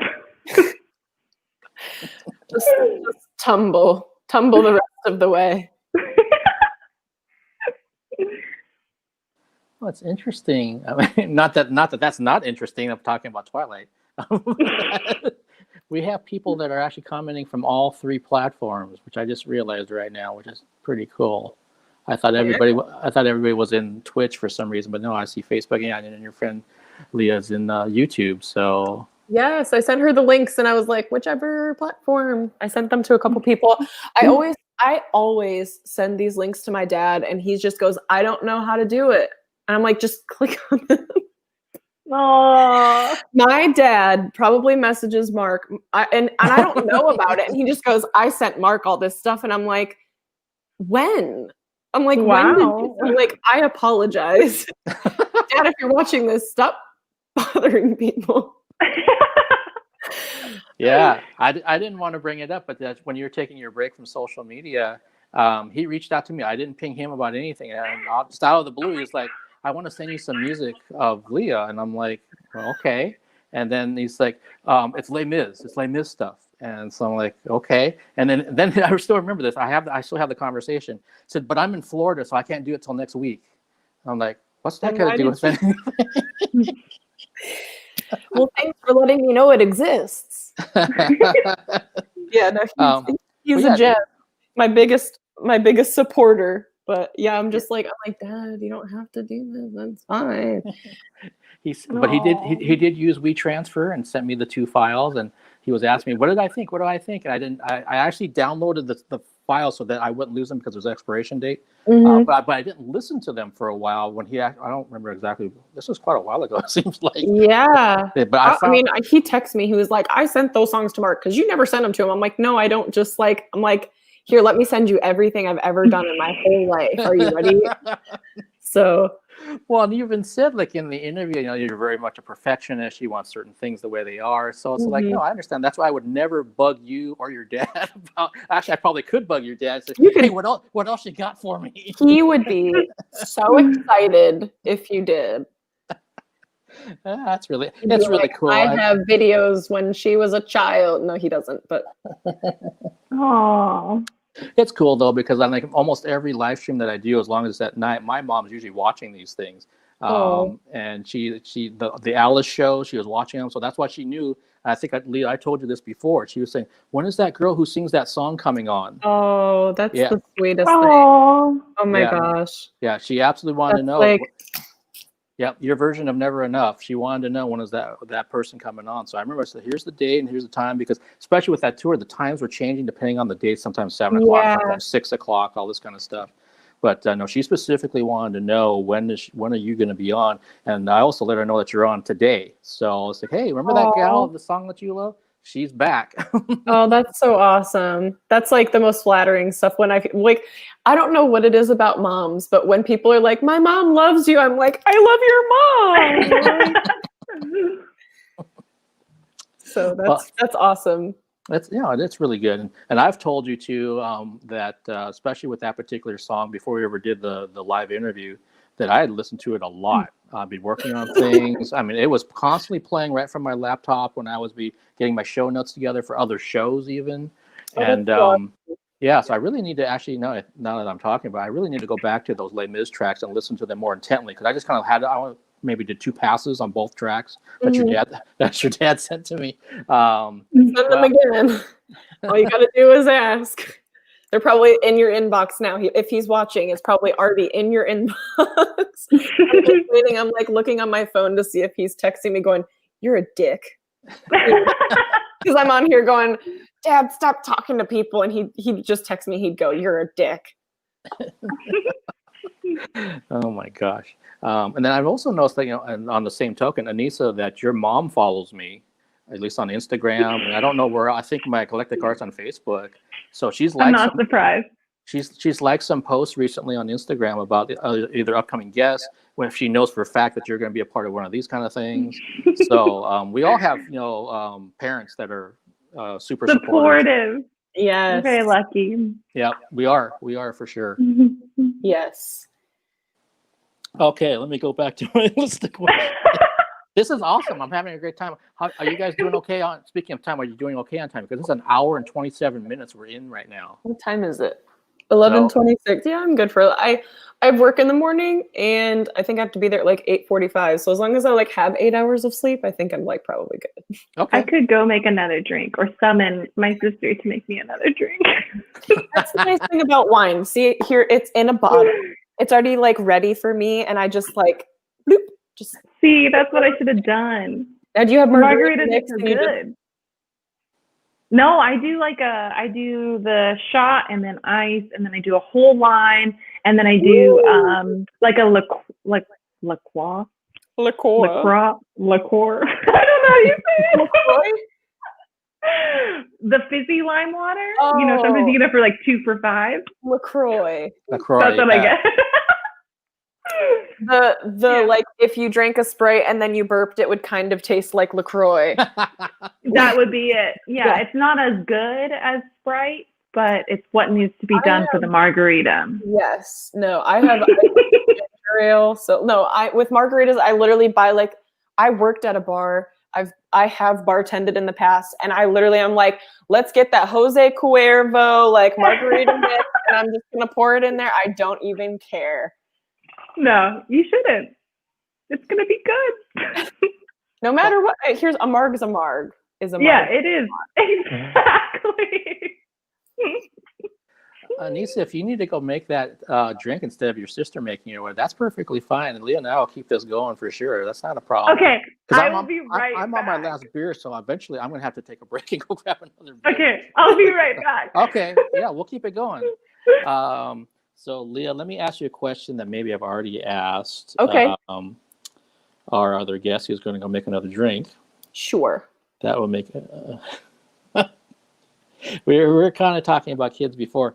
How many second graders could you physically fight off before you become overwhelmed?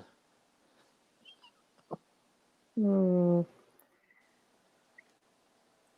second graders have gotten bigger over the last couple of years, Yes. Yep. Like sometimes I see kids and I'm like, what are you, like 5? And they're They're like, no, I'm like 3. And you're like, you're so big. Like, I'm like, you're almost this tall. So let's see. I cut a 2nd grader's hair yesterday and she's kind of small. Probably like 4, like 3 or 4. You know what's We interesting? were using like sock and boppers, like those pillow things where you just like they run over and they just run into like your pillow thing on your hand and they just like fall over. When, you know, it's interesting that you asked that question, because the question that came up from the other panel whenever I did that was they weren't asking about if you had like some kind of thing on your hands. They were like saying, "Are you talking about like figuratively or literally fighting off kids?" And I'm like, Fighting no, off. they're actually trying to attack you. Well, how many can you put? And I said the same number that you just said. I said 4. I would say 4. Well, because if you've got like realistically, you could have one clinging to each leg, and that's just immobilizing you. And if you've got both arms are busy, I mean, what I could headbutt one maybe. So like, and that's like being generous. I feel like 4 is a pretty safe bet, I would say. I would agree with that. And the other thing too is that with the last 20 years of kids coming up, almost all of them play video games, so they got all these moves. And sports. Like Yeah. they like there's all these kids. Like I said, there was a 2nd grader. I cut her hair yesterday, and she's like, I do jujitsu, and I was like, for what? But she could probably beat me up. Who knows? Yeah, I'm to the point, that now that I'm 50, that if they get a good way to knock me down, which wouldn't take much, I'm probably screwed. Yeah, that's all they need is like to get your balance off center, and then like you're gone. Yeah, and I have bad balance to begin with, so I would be an easy target. We've already talked about the fact that none of us are all that graceful. I am not the most graceful. I fall up the stairs and plenty of other things of that nature. No, if you can, let me see if I get this right. There we go. Ooh. That's actually the good part. Oh man. I had fallen up my stairs outside of my apartment, and it's all concrete. I was carrying groceries, so my knee has something matching this, and the scab actually came off earlier this week, but then it left this other thing beneath it. I don't have good balance, and I'm not graceful whatsoever. I feel like when, especially, and he'll vouch for me, but like, especially like growing up, like I always had bruises, and I always had like random stuff just because, and like being a gymnast and all that stuff, like you would have thought that I would have had good balance and, like things like that. But I honestly, like, I don't know how I just am, like, I run into doors, like, like a door is open and I can still somehow run into it, or the doorknob, or like to something. Like I have probably on my legs right now, I have bruises of just like times I like ran into a table, or I like, you know what I mean? Just like didn't even think about it. And like, it's like a regular occurrence, I feel like, for me to like have like things that I've just like scuffed up my knee because I like tripped up the steps like coming inside, like in from like the back door or something like that. Or like, and I have 3 dogs, so like tripping over them constantly. When you mentioned about that you could trip into an open door. Oh yeah. Oh my gosh. I flash back to this. I don't know if my mom's still watching this. Hey, Anisa's back. But I will always remember this. We were down in Kirkland, where I grew up, which is a suburb of Seattle. And we were going to this restaurant, kind of a fancy restaurant, to get a gift certificate back in the day before they had gift cards. And so we had to walk through like this business hallway, and I saw it. There was clearly a glass door. Oh no. There. And I'm walking behind my mom, and she's doing this, and then bam, she went right into the door. I thought you were going to say through. Have you ever seen people literally will like walk through a glass door? I'm like, how did you hit it so hard that you went through it? Yeah, luckily she didn't do that, but yeah, she went right in. I could not stop laughing. which is horrible about me. It's kind of like watching somebody fall on ice. I mean, I'm going to laugh. I can't help it. Yeah. But I still remember that shit. It's like, how did you not see, like, there's like gold over here and some other stuff on that glass that kind of lets you know, but she was right into that door.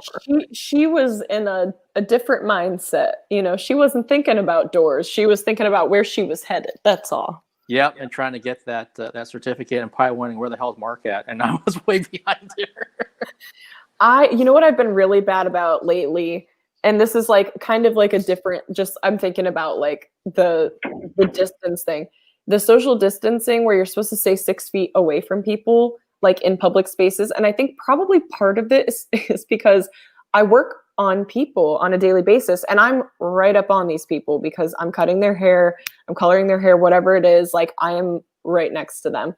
And so I'll be in line for something and I'm like right up against people. And it's not until like after I'm out of the line that my husband will be like, you know, you were like really close to that group of people. And I'm like, what do you mean? He's like, we know like you're supposed to be 6 feet apart from other groups of people. And I'm like, oh my God, I completely like didn't even think about it. Like, why didn't you say anything? And he's like, I don't know, you were just doing your thing.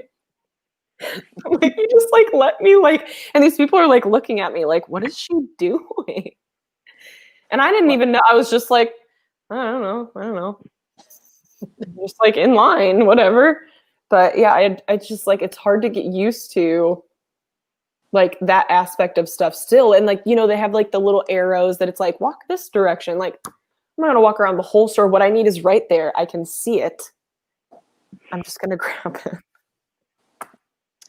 I know that's like, I don't know. I was just at the grocery store yesterday, and that whole thing about the red arrows pointing this direction and the other direction for this. I I'm terrible. This goes back to that people watching thing. I was watching this older gal. She saw that arrow, and then she was looking down to kind of see, like, she probably saw what she needed, and she's doing exactly what you just said. She's thinking, just like, shit, I'm just going to go get it. Or should I go the other way and do the right thing because it's actually going the wrong direction? The arrow was pointing the wrong way. Mm-hmm. So she's kind of looking around like, you know, she's going to rob a bank or something. And then she finally realized, like, fuck it, I'm just going to go get it. It's like some taco shells or something she needed. Go in the 10 items or less line. Yeah. Just do it. Yeah, and there was no one in that aisle at all. So it's like, you know, just go. I mean, just use some common sense. That's all you have to do. If that's right. And I think like I'm okay with the distancing thing when I remember, because obviously I have issues with remembering that. But like that is like the thing, like sometimes I'm not looking at necessarily like the floor, and I'm like, and then I look down and I'm like, oh, I'm like not following the like direction I'm supposed to be going or whatever. And I'm like, well, I'm already over here. I'm grabbing what I need and I'm just going to keep going. I feel like I'm trying so hard to like remember, but I'm just like, you know, when you're out and you've got your mask on and everything, like you're just like, oh my God, there's so many, you're just looking around and you're like, there's people, I see people. I'm not used to seeing people anymore. And you're not paying attention to the floor. You're not paying, you know what I mean? Like there's so many things, and not every place has it. Mm-hmm. There's not like, that's I think the hardest part about this is that there's no like guidelines that are set in place for everywhere. Like there's, you know, different state by state rules and things like that. And that's like, you know, pretty huge. But like even schools, like some schools, they're going back full time. And then some schools, they're like, oh, we're going online this much of the time. Then we go in person this much of the time. And I'm like, it's so crazy that there's so many different ways that things are happening right now, that like you walk into one store and they're just like if you walk into like a fast food, not even a fast food, if you walk into a restaurant, you have your mask on, you get seated, and then you take your mask off because you're eating. And it's like, well, why did I put it on just to walk into this room? You know what I mean? It's a common courtesy thing. But like some places you can't walk in unless you have a mask at all. Mm-hmm. And then some places it's like, oh, well, you're going to be eating. You have to sit down and like take your mask off when you're eating. So there's so many weird like stipulations kind of to try to remember for each place. Yeah, no, I mean, I think that's been probably the general statement of the pandemic overall period, is that there's so many different things of what you should do, don't do. We won't even get into the politics up top about who's saying what. Right. But, Yeah, it's hard. I mean, again, you're right that some places are, to the letter. They're trying to follow whatever the guidelines here are in Washington State, and the other ones they're kind of lax about it. I told this story last Friday that I've been trying to exercise more, so I don't have like 10 chins. Maybe I'll have 7 chins later. Oh my god. The place I go to is an all-weather track, so I'm out on the track part, but then there's a football field inside of it. And there's a lady there who's like in her 50s. I actually just saw her today. I was out there at the track again. And she was probably one of these people that's super friendly, super nice. So she's doing her little jog around the inside of this football track. And I'm clearly 6 feet away from her. So it's not really a safety thing. But I don't have a mask on because I'm outside and I can socially distance and all that. She doesn't have a mask on. And then she's like, hi. And she's trying to, get my attention. And I'm kind of like, I don't want you spitting in my direction. No, I don't care how far away I am from you. Just to be safe. And then so then she starts saying it louder. Hi. And I'm like, I started like doing this to her. Like, I acknowledge you. Stop saying anything to me. I saw her today and she actually learned because she was like, and she didn't say a word. We've been doing a lot of the elbow bumping. When you walk up to people and you're just like, oh, hi, here's my elbow. We're going to bump elbows. It's just become like the thing that you do now, I guess, because you can't shake hands. You can't really hug. So you're just like, hi, here's my elbow. Do you want to touch elbows together? Great. Can you this whole separate thing. What's on your the ink work that you have on that arm? On this arm? Yeah. Well, it's the only arm I have ink on. Okay. So I guess that's the arm you mean. It goes all the way up here. So it's all like loosely pirate themed. I have, this was my first one. It's an anchor and it has a rope wrapped around it in the shape of a treble clef, if you can see that. It's kind of. Oh, that's clever. And it says Jagaru Deva, which is a line from Across the Universe by the Beatles. And then I've got this little, it's like half of it is a clock, half of it is a compass, because time always leads you in the right direction. I have this ship in a bottle. This is a key from Pirates of the Caribbean, this Dead Man's Chest. I have a kraken. You can see my little squid guy. I once asked, there was a little girl and she was like, what's his name? I was like, he doesn't have a name. She's like, can I name him? I was like, sure. And she's like, okay, his name's Pepe. So I guess his name is Pepe. This is actually, Johnny Depp has this actual tattoo, but this is from Pirates of the Caribbean. This is the Jack Sparrow tattoo. This is actually just a rose. So the guy I go to, his name is Billy White. He owns a shop called Red Rose Tattoo in Zanesville, Ohio. He's fantastic and he's very talented. And I was like, well, that's what he's famous for. I have to get a rose. And then I have, this is a coin also from the movies. This is a constellation from the movies. I'm like trying to like, that's like Poseidon's Triton. And then I have alchemy symbols for salt water, silver, and gold. And then these are just kind of like, I have very small hands and fingers. So I was like, just put whatever fits there. So that's pretty much everything. This is also from the first movie. It's a pirate medallion. So it's all cool. like loosely pirate themed. Right. Most of it is Pirates of the Caribbean, if it's not just like generally like, nautical or, something along those lines. And I think the first one I got just kind of was like, okay, it's an anchor. Where do I go from there? And I've always been into that kind of stuff. So when I was in like 5th grade, my mom, like, if she's watching this, she'll probably laugh. I think I still to this day don't know if she took it from me or not, but I used to watch Pirates of the Caribbean. I used to come home every day in 5th grade and I would watch Pirates of the Caribbean on repeat. Like just put the DVD in and just like watch it on repeat. And I think she finally like hid it from me one day. And to this day, she still goes, no, I don't know what happened to it. It's like, whatever. She knows. Yeah. I'm like, you know what happened to it. But yeah, I used to like come home every day and watch the movie because I just loved it so much. So yeah, I was just like, I don't know. I kind of grew up liking, and I grew up like on a lake. I didn't grow up next to like the ocean or anything like that, but I've always loved, like being out on the water and that kind of like, I don't know, just general like lifestyle. I always thought was really cool to like be near water or like on boats and stuff. Like I was always really, really fascinated by just like the ocean. And, you know, they say that we know more about space than we know about the ocean, which I think is like crazy. So yeah. Okay, Just awesome. a basic like general description.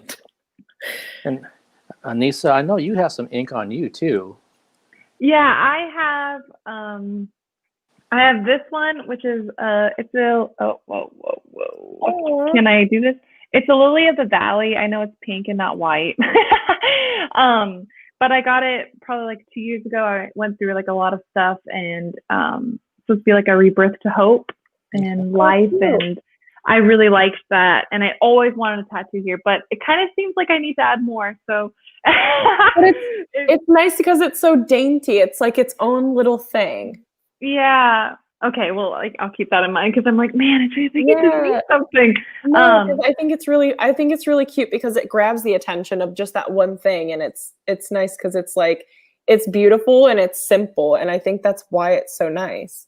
Oh, thank you so much. Yeah, I really loved it, and I love those flowers, and they're like really beautiful. But white on my skin, I was like, we should probably go for a different color, so they picked pink. But yeah, she did it. It was from Blastic Studios in Salt Lake City. She's a really wonderful artist, and I love her stuff. And then I have a tattoo on my rib cage, and it says "To thine own self be true." And it's my first tattoo, and it's actually my mom's handwriting. Oh. I basically was like, Mom, I'm gonna get a tattoo, and she was like, Mia, don't do it, and she was like crying. She was like, don't do it. But I was in Germany, like living my life, and I was like, you know what? I want it. And I was like, Mom, it's gonna be your handwriting or the tattoo artist. Think about it. And she was like, How many times did she write it? Did she like I don't write know. it a million times? I know she sent me like a whole bunch of different versions, and then like I shrunk it down to like the font size I wanted. But yeah, I have her "To thine own self be true" written on me, and I love it. It's probably my favorite tattoo. Oh, I love it. that. Yeah, that's all I got. No, cool. I love hearing those stories about the ink that people have on their bodies. Do you have any tattoos, Mark? I do. Well, it's pretty faded at this point, but shit, I don't know if I can. I don't know if I can do this right. Isn't it hard when you're like, wait, which direction is? Yeah, Yeah. Everything's backwards. Everything is what you're backwards. using. I'm So like, this, looking. this is on my forearm, and there's this cord that comes and wraps out, comes closer to my wrist, comes like this, and it comes out here. And this is my guitar cord was green when I was learning how to play guitar. Oh, It wasn't the traditional black, so it's like I'm always plugged into music. that's awesome. And the artist is Will Bodner from Cicada Tattoo. At the time when I met him, he was just kind of up and coming, and he wanted me to enter this into some tattoo contest thing locally. So I said, well, I'll go do it and all that kind of thing. And I didn't win, but what was kind of nice was that going through all of these other, all these tattoo artists were here from different parts of the country. I was just walking through it because this thing was pretty fresh at that point. This was back in, goodness, like 2003. They were saying, hey man, can I see that? They wanted to look at it. So I said, yeah, here it is. I said, the guy's booth's right over there, in the other room, that kind of thing. So apparently other artists really liked his work, and that was good enough for me. And I liked it too, so it's like it didn't matter. But I do remember that so the tattoo parlor was kind of communal. It had like 4 different areas, but they're all in the same room where I was at. So you're there getting inked by, your guy, and then there's a person over there and over there and over there. And this one gal was getting like some kind of tramp stamp thing, because it was 2003. It's kind of like a popular thing back then. Oh yeah. And her friend was filming it because the one who was getting the tattoo was crying as it happened. And I was like, what kind of friend are you to film that? That's awesome. That's awful. But then that friend was done. She was laughing at her friend getting the ink and all that stuff. And then she turned around and saw the reference photos that my guy was using for this stuff, which is hard. Again, it's hard to see. It's kind of faded. So there's skin flaps, and there's it's supposed to be as realistic as possible about what's actually inside of your forearm. Mm-hmm. That's cool. He used actual autopsy photos for reference. Wow. So he actually had them all on the wall. So that lady was like, what is that stuff? And What I is was like, that yeah, I stuff? said, well, come look at my forearm. And then she got completely grossed out by it. And so I was like, well, and then her friend who was crying in the chair, I was kind of like, huh? Kind of felt better about it. Like I kind of got her back or whatever. So that's the first one I got. And then my Oh wow. elbow areas have Did same that hurt? artist. You know what? It didn't hurt, and he did them right on my body. The thing that was actually bad was that I had to sit with my arm like this on a chair, pointing my elbow out Like this. exactly for Mm. like 5 hours or whatever. Ah. I have a star like right on my elbow, and I was like, oh. I was like, you did that on purpose. He wrapped this like tentacle around the elbow, and I was like, oh, thank God. He like missed the elbow, and then he put a star right there. Oh. Like, oh, you did that on purpose. Yeah, see, I already knew that. This is the most awkward position as it is already, and then your whole arm, you're like, it's like shaking. Yeah, it's totally crazy. So I got those two done at the same time. I can't remember, why I did that. It's funny when I got them done, and the place I was working at the time, one of my friends came up the stairs, and I was just kind of just standing there so he could see them from my back, and he was like, "Mark, you look like a superhero, like changing into some kind of shit or something." In terms of he saw this, well, there's supposed to be skin flaps, and it kind of goes with this forearm thing. But I could kind of understand that. And then the last one is a small one, which is, oh shit, come on, I can't even turn it. It's infinity within infinity on my wrist. Oh. And Oh, I like that. so there we go. I have it on my right, and then my good friend has it on her left. And I told her, so if we ever get tattoos, I'm not getting your name, and I'm not getting any of that kind of stuff. But let's figure out a symbol. And so it was supposed to be that our friendship would last forever. That's why it's infinity within infinity. And I also told her that if it doesn't last forever, it also means to me that life goes on. So either way, I love that. That's awesome. yeah, and we're still friends to this day, and she's married with kids and all that kind of thing. So yeah, we That's both still have, amazing. we both still have it, and I would love to get more ink if I could afford it. I can't afford it right now. I don't think anybody really can. It's one of those No. things that, like, with COVID, and that's what's unfortunate is that I know and especially like I'm friends with a lot of tattoo artists, and I think like they're still doing all right and everything as far as like business goes. But I'm like, man, I feel like nobody really has like the extra because of COVID. It's like everybody that has anything extra, they're kind of saving it up just in case. Yeah. No, I think you're right. It's like save it for a rainy day kind of thing, because who knows what's going to be happening or coming out next. So let's kind of be smart about things. And but I can also say for myself, even pre-pandemic, I just never had the money. It was like I would love to get a back piece or something like that. It's like, holy shit, you know how many hours that would be and how many sessions? I'm like, Yeah. not going to happen. So okay. Well, I can let you know now that we definitely have set the new record, because we're getting close to 2 hours. So It's 11:52 here. yeah, and the folks next week are going to have their work cut out for them. Good luck. And right now it's two people that have never been on here, so that's going to be interesting. But let's see here. Let's pick out a question. Well, where'd they go? Where'd the top ones go? They're gone. Okay, this would be not an easy one, but I think almost everybody has some answer to this. Who was one of your favorite teachers?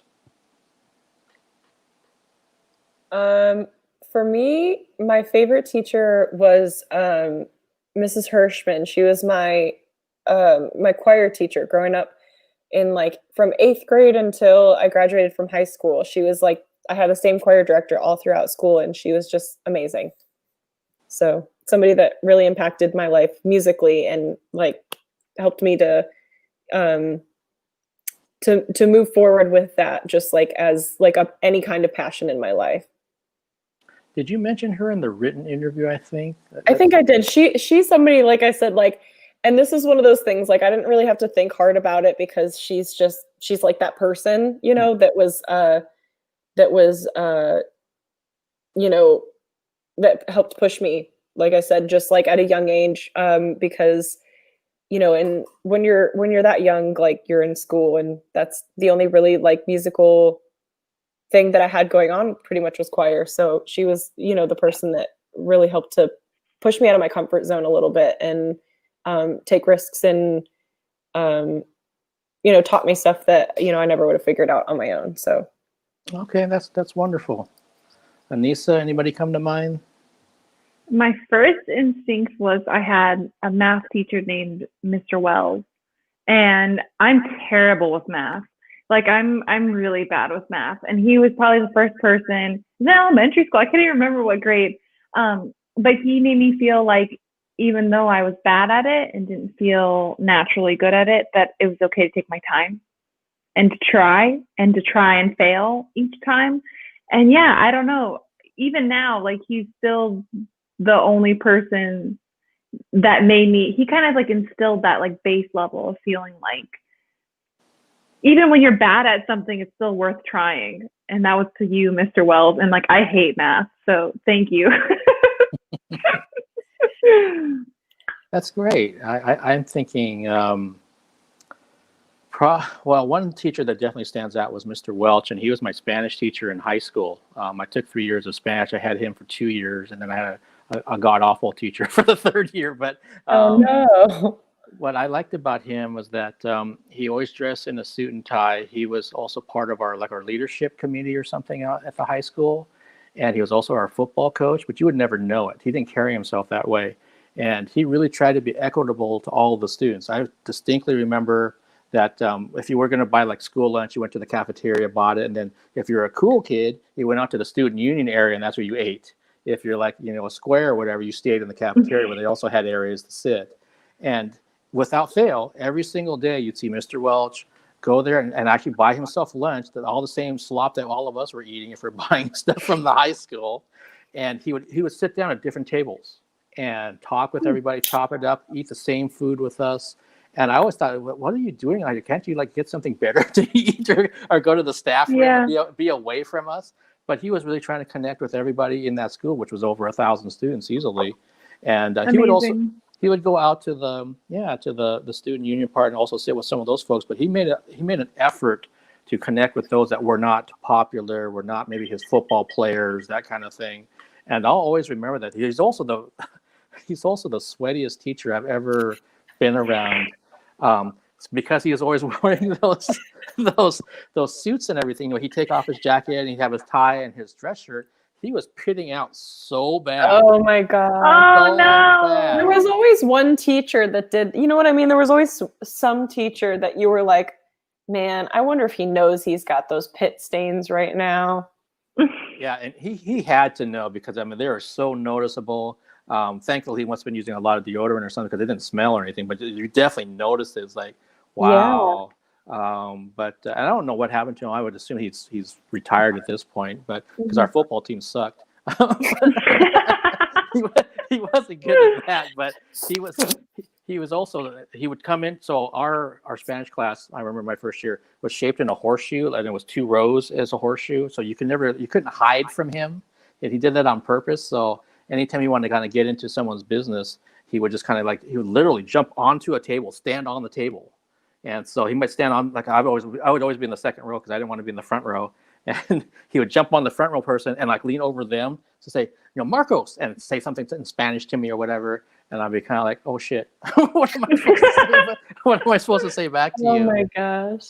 But that was his way of keeping you constantly engaged in his class. You could not fall asleep. You could not just kind of zone out, because he really made you pay attention. But consequently, I learned a lot in his class. That's great. And so when I became a teacher years later, it was something that kind of dawned on me of like, you know, you should try to like make sure that you're connecting with every student in that building, not just the ones that you're working with or that you're case managing in my case. And then if you're just walking on your way to the office or to, you know, the bathroom or something, just, you know, saying hello, or if you see some kid that looks like they're not doing very well, go out of your way to kind of talk to them.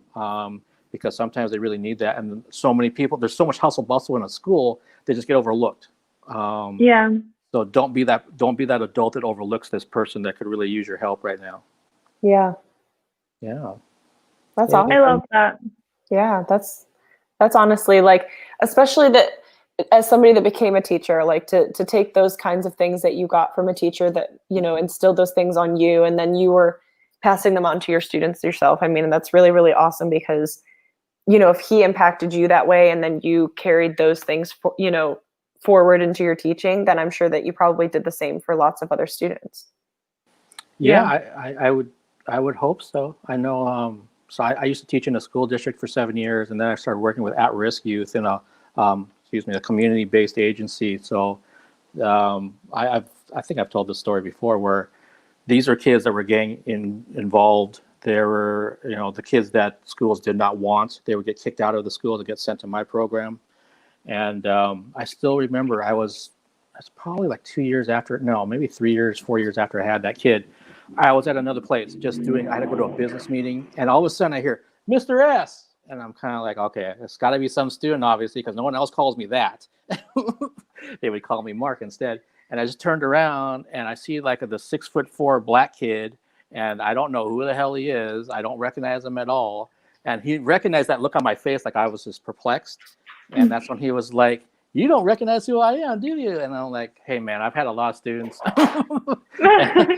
I'm not trying to be rude, but yeah, I mean, can you help me out? Give me a clue or something. And then he did this thing where, as a kid, when I had him, he used to wear these jackets and he'd pull them like halfway over his face, so it would be like covering this. And so he did that. And I'm like, You knew. Yeah, Jamal. I knew exactly who he was. Oh my gosh. When they did that, so then we were catching up, and I was like, so how are you doing? You know, and he was telling me what the high school he's in, that he's got a part-time job, all this kind of stuff. And it made me feel so good, because once you leave those kids would leave our program, I really didn't know what happened to them. You don't ever get that kind of satisfaction of things coming back until something like that happens, where you're like, hey, he got his shit together, basically, and was trying to like contribute to society, and he was applying to a community college, all that kind of stuff. And that made me feel so good that this kid that was a knucklehead when I had him had really gotten, you know, turned things around. And he kept saying, I had such a good time in your program. That's why I came every day. And I'm like, Aww. yeah, but I was mean to you. He was like, no, you did what you were supposed to do. And you were tough on me, but you also showed me a lot of love. And so that's what I needed. And so that it was kind of over at that point. That's when I knew it was all kind of worth it in terms of all the grief he caused me back then. That's amazing. Thanks. Yeah, it's that's just part of my work history background and all that kind of fun stuff. I realized that we just hit midnight for Leah, and I know she's got to go to work, she said, in the morning. So yeah, I think this would probably be a good time to kind of say our good nights and that kind of thing. I think some people, we maybe even lost some people because it was going so long. They're kind of like, wow, those guys are still talking. They're like, wow, look at them go. But I personally had a great time with this, because this is exactly what I envisioned this being, where people are just talking amongst each other. And like, you know, Anisa and Leah, you didn't know each other until right now. Now we do. Yeah, exactly. Yeah. She's my short friend and I'm her tall friend now. Yes, now I have a new tall friend. Now you can reach all the things that I cannot reach for me. I will do that for you. I could be that person. So just travel all the way across the country. Easy. I mean, for a grocery store trip, easy. Well, and that can be both of your bald friends. So everyone needs one. Yeah, nice and shiny. So, Anisa, Leah, thank you for taking the time. Anyone that hung in there with us or even saw part of this, that were watching this, thank you so much for watching. And hopefully you're having a good Friday night. And over here on the West Coast, it's only 9 o'clock, so people are probably just getting revved up at some point right now. Yeah. It's such a crazy time out there that it's nice to have a time just to kind of forget about all the serious shit, because there's so much of it there, and it's not going away anytime soon. So doing these kind of things, I think, is really cathartic for everybody. And like I mentioned earlier during my show intro, I'll have a giveaway at some point if that helps entice people to stick around whenever that Blu-ray shows up. I haven't reviewed that movie, so I don't know if it's any good, but the Blu-ray is. Do you know what movie it is yet, or like you haven't gotten it yet? Or you know what? I do know what it is, because I told that guy. I shouldn't say that guy. That's terrible. They're going to take me off their list. It's the publicist. Let me find. I just saw him. There we go. It's The Legend of Tom Iris, and I don't think it's an Asian film. I think it's some other foreign film that came out last year, And it looks Okay. like a big epic kind of film from the trailer that I saw. So it is brand new. It's not like something from 20 years ago or whatever. Yeah, yeah. But that sounds like that's going to be the first giveaway that I get to give out to somebody. And then as long as I stay in their good graces, then I'll have some more So he's giveaways. just saying that guy's good graces, that one guy. Yeah, he's my favorite publicist. I want to say that right now publicly.